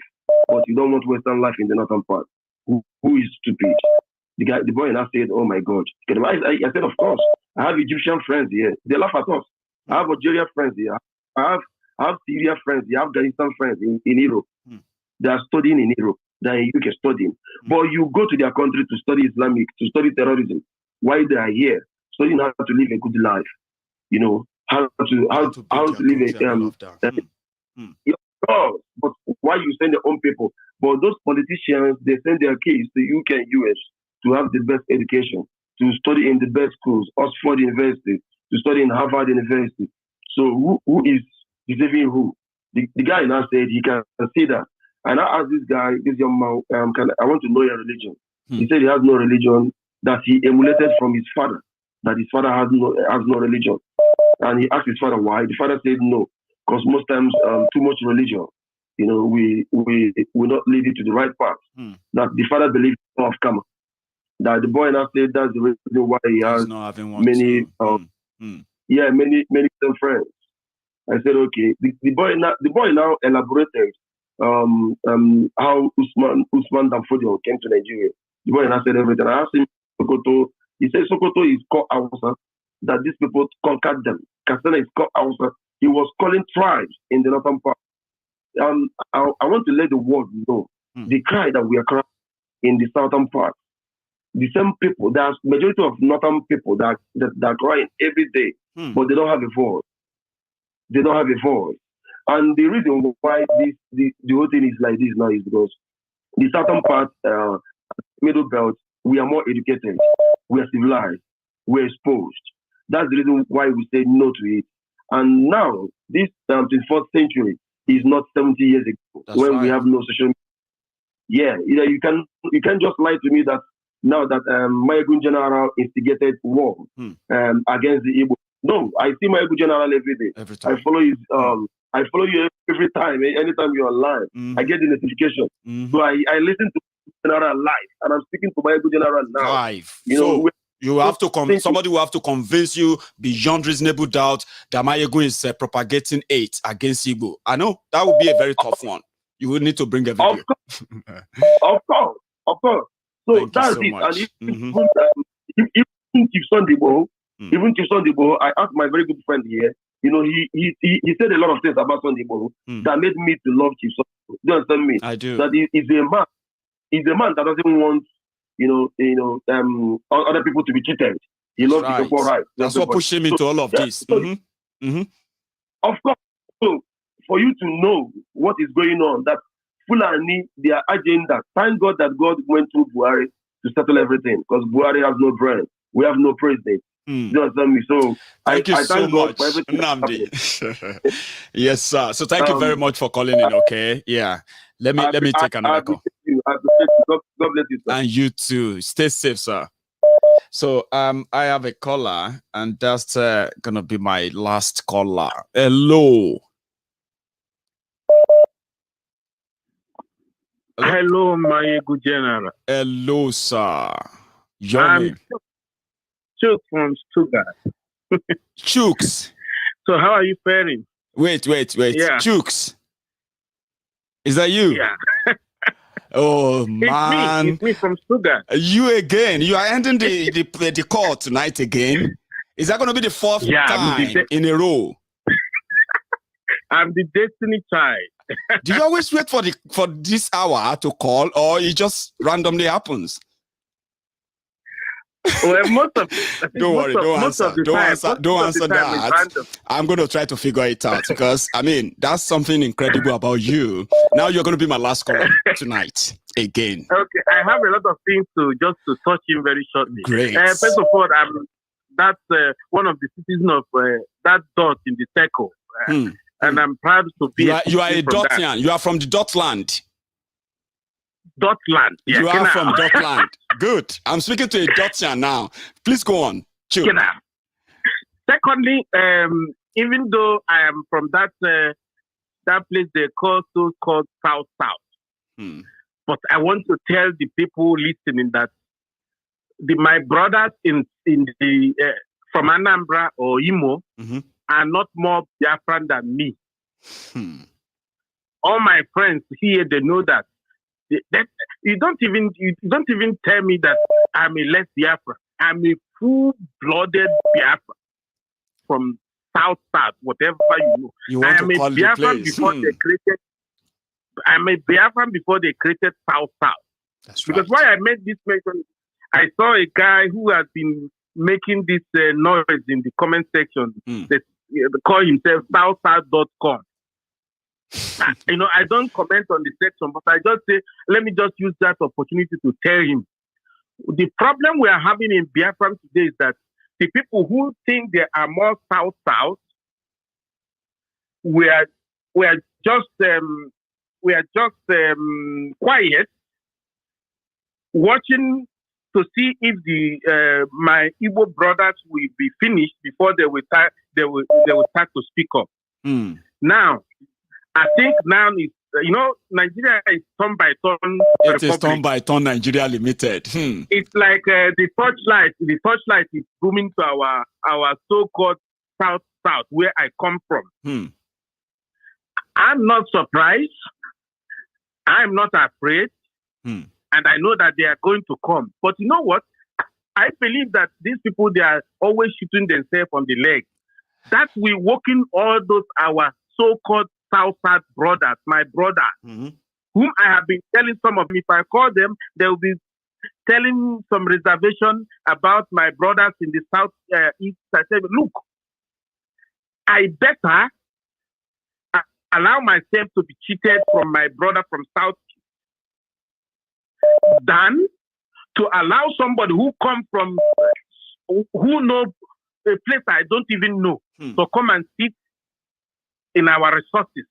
I used to tell my friends, I used to tell them, this mentality that they have injected in you, you believe that our brothers in Imo or Anambra is coming to colonize us, but then you allow somebody who is not even in Nigeria, he is dealing on you people, and you don't talk. And you dare not talk. If they like, let all those so-called leaders be going to giving Buhari assurance. If he know that he got an assurance from our leaders from South, let them throw up a referendum. I know that you will even be surprised that from the South, you will get more yes for Biafran than even from the Southeast. But go and write it today. The problem with my brothers from Southside is that some of them are afraid to come out openly to declare that they are Biafra. Do you know something, Because- Chooks, right? Do you know something I remember, Yeah. right? I remember that they said after the no winner, no vanquish of Gowon, they strongly warn everyone who is now part of the Niger Delta region that if they ever mention Biafra, they will be considered as enemy and they will not be protected anymore. So those early callers after the war trained their children never to identify as Biafran. And this is a fact, by the way, and I hope I'm right. Yeah, that is right, because my father told me. But even when he was telling me, he said, my son, identify yourself with an Igbo man. They are not more Biafran than you. Stand on your feet. Tell them that you are full-blooded Biafra more than them. Don't allow them to shout you down. Yeah. That is your destiny. That's your root. That's a great dad. Don't. My father told me everything because it's what he also fought the war. So it's everything, he knew everything. He told me that was the game plan that they used on them. And they fell into it.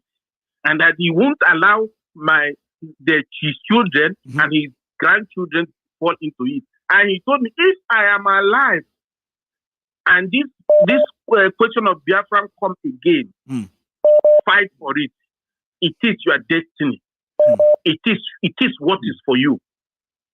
So even if you get Biafran and the Igbos want to dominate you people, it's better for them to dominate you than somebody who comes from Sahara to dominate you. But you know that they will never dominate you. They will never dominate you, of course. He told me clearly that during that, before that civil war, where everything was black and white, that Ojukwu run an open government. There was not even issue of dominance. But this is what they used and break them together to divide them. They planted doubt. They planted division in them, and that didn't go down well. Here in Stuttgart, where I'm living, most of my friends are Igbos. They know. Even when we are discussing, they call me the Great Biafra. They know that they are. I always used to tell them that you speak Igbo, which I even understand. Maybe I'm not. I don't speak it fluently like them. But I told them, you are not more Biafran than me, and they know that. So let me quickly go to the. Let me quickly go to the man. The man that said that is Dekup. The one that criticizing them, their Carl. Asari Dokubo. Let him know that. Let him know that even if he's eating our money, we love that. I love that. I will keep on contributing. I will keep on giving to him because I know he's fighting. You know, I had an opportunity to speak with one. I won't mention the name. One so-called South ex-governor. So I just criticized Nnamdi Kanu. We are talking. I criticized Nnamdi Kanu. You know what he told me? He said, never you say it again to my hearing. That if not because of Nnamdi Kanu, that the Fulani would have wiped everybody in this country. They would have gone mad, really. Yeah. If I call that name, the name of that person, you would be shocked. So that is why I'm telling them, let them do the Biafra, let them do the referendum. Bet me, you will see that from that so-called South side, there are people are pushing. This message is for my brother who is answering that Southside.com in that comment. He actually heard you loud and clear. Yeah. That you will get more percentage from the youth, the modern generation, for Biafra than even the Southeast. I know that because I have my friends spread over the whole so-called Southside region. I hear them. I know their reservation. I know why they are afraid of to come with full force in the public because most people don't like to identify with people who are losing. That is the fact. Anyway, thank you so much. Just a statement. Just a statement. Okay. I rather be a rebel than to be a slave. I love that. I would rather be a rebel than be a first slave. of all, a Biafran fought in South or Niger Delta. Thank you. Let's keep the fire burning. Let's keep pushing, okay? Those who said this is all talk, no action, they are not paying attention, okay? It is coming sooner. No. And the shock for those. Action is coming. So if they want to come to South, let them come. They are welcome. They will be welcome. They have told them. Yeah, it will reach everybody now. I know. Thank you so much, Chooks, okay? You have a good evening, all right? Thank you. I have Princess. And I believe she's Princess. Hello. Princess missed it. I'm so sorry. And that's going to be my last caller. She's been trying all night. And I saw them like, Princess. Princess, you missed it. I'm sorry. I'll see you some other time, okay? To everyone watching this video, thank you for your time with me tonight, okay? Give me that thumb up under that video. Subscribe on my YouTube channel. I'm going to see you again tomorrow because it's like we have said everything. I've said my part. People have contributed their part. We are going to continue to monitor the situation. They don't send fake threat, by the way, and they're not going to come during the day. But we will wait and see what they do to the people of Delta this time around, apart from what they have done to them so far. They've kidnapped people there. They've done a lot of worse things there, okay? This is the first time they are threatening the governor. Let's see how they do that. Let's see how they go about that. And let's see what the reactions will be. And let's see how far they can push this. Not going to be too far. What they are looking for, what they are pricing, they will pay very soon. You see, I told some, I said, Fulani terrorist, Boko Haram is a Fulani Jihadist. They are cooking for the whole country, for the 6 geopolitical zones. They are cooking for Yoruba, cooking for Hausa, cooking for Igbos, cooking for everybody. They are dishing out violence, terrorism. You see, when the old people come together to cook for the Fulani terrorists, let's hope they will be able to finish the meal. They won't be able to. And that push will push them to where they belong. What they are pricing, they will pay. Nol J, your second super chat there, I almost missed that, so I'm going to read that again. Fulani government is an informal British colonial empire. The name Nigeria must cease to exist. It's not in harmonious vibration with the universe because it was meant to undermine the people, and it is doing exactly that, undermining the development of the people, undermining the freedom of the people, undermining the safety of the people. And here we are. They are being told they have no choice. No choice. Of course, people have choice. That's why they say people's power is pretty much bigger and powerful than the people in power. I'll see you some other time. I've had a fun tonight, and I hope you did as well. If you're just joining me, don't worry. Just draw the slider on that your screen, that line. Just draw it back, and you can watch the video all over again. To all my friends, from here, I'm going to say good night. I'll see you again tomorrow. All right.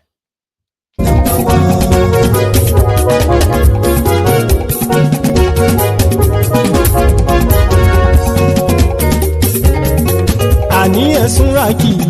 Maiyegun ti dé. Maiyegun ti dé. Ọ̀jẹ̀lú ẹ̀sùn ràkì.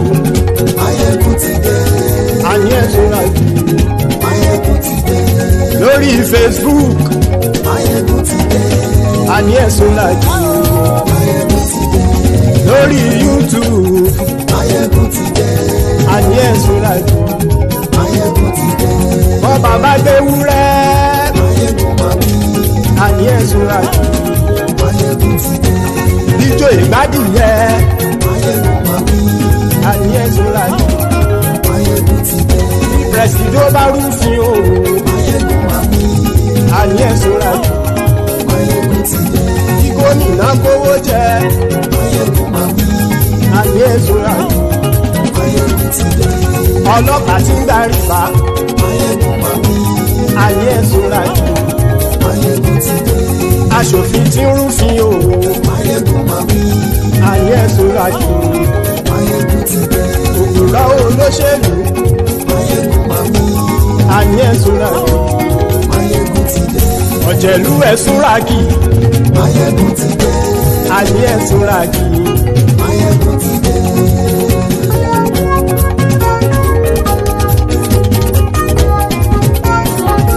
Maiyegun ti dé. Gbogbo ọ̀jẹ̀lú ẹ̀ súnra kì í. Maiyegun ti dé. Gbogbo ọ̀jẹ̀lú ẹ̀ súnra kì í. Ṣùgbọ́n ní bá ti ṣe èyí tó yẹ kí wọ́n ṣe ọmọ bá dèrò ní fi wọ́n níran o. Maiyegun ti dé. Gbogbo ọ̀jẹ̀lú ẹ̀ súnra kì í. Maiyegun ti dé. Gbogbo ọ̀jẹ̀lú ẹ̀ súnra kì í. Ṣùgbọ́n ní bá ti ṣe èyí tó yẹ kí wọ́n ṣe ọmọ bá dèrò ní fi wọ́n níran. Wọ́n fowó bẹ́ẹ̀ o Maiyegun ó sọ pé wọ́n ò bẹ́ẹ̀. Wọ́n fowó bẹ́ẹ̀ Maiyegun ó sọ pé wọ́n ò bẹ́ẹ̀. Oníkan ṣáàtì ṣe èyí tó yẹ kí wọ́n ṣe fáwọn ará ìlú tó gbé wọn débẹ̀ o. Maiyegun ti dé. Gbogbo ọ̀jẹ̀lú ẹ̀ súnra kì í. Maiyegun ti dé. Gbogbo ọ̀jẹ̀lú ẹ̀ súnra kì í.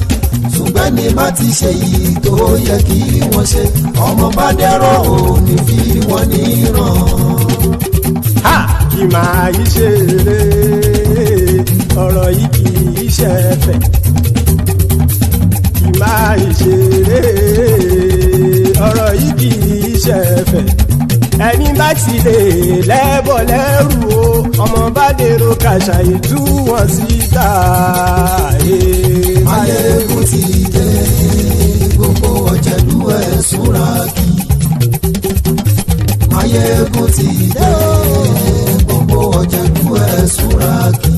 Ṣùgbọ́n ní bá ti ṣe yìí tó yẹ kí wọ́n ṣe ọmọ bá dẹ́rọ̀ ò ní fi wọ́n níran.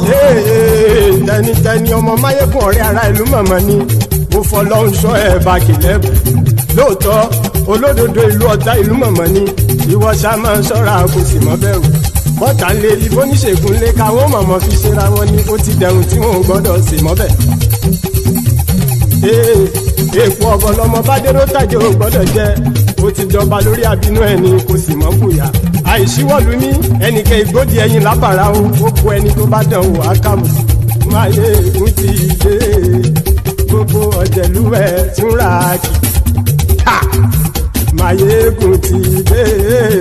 Gbogbo ọ̀jẹ̀lú ẹ̀ súnra kì í o. Ẹni bá ti ṣe èyí tó yẹ kí wọ́n ṣe ọmọ bá dèrò òní fi wọ́n níran o.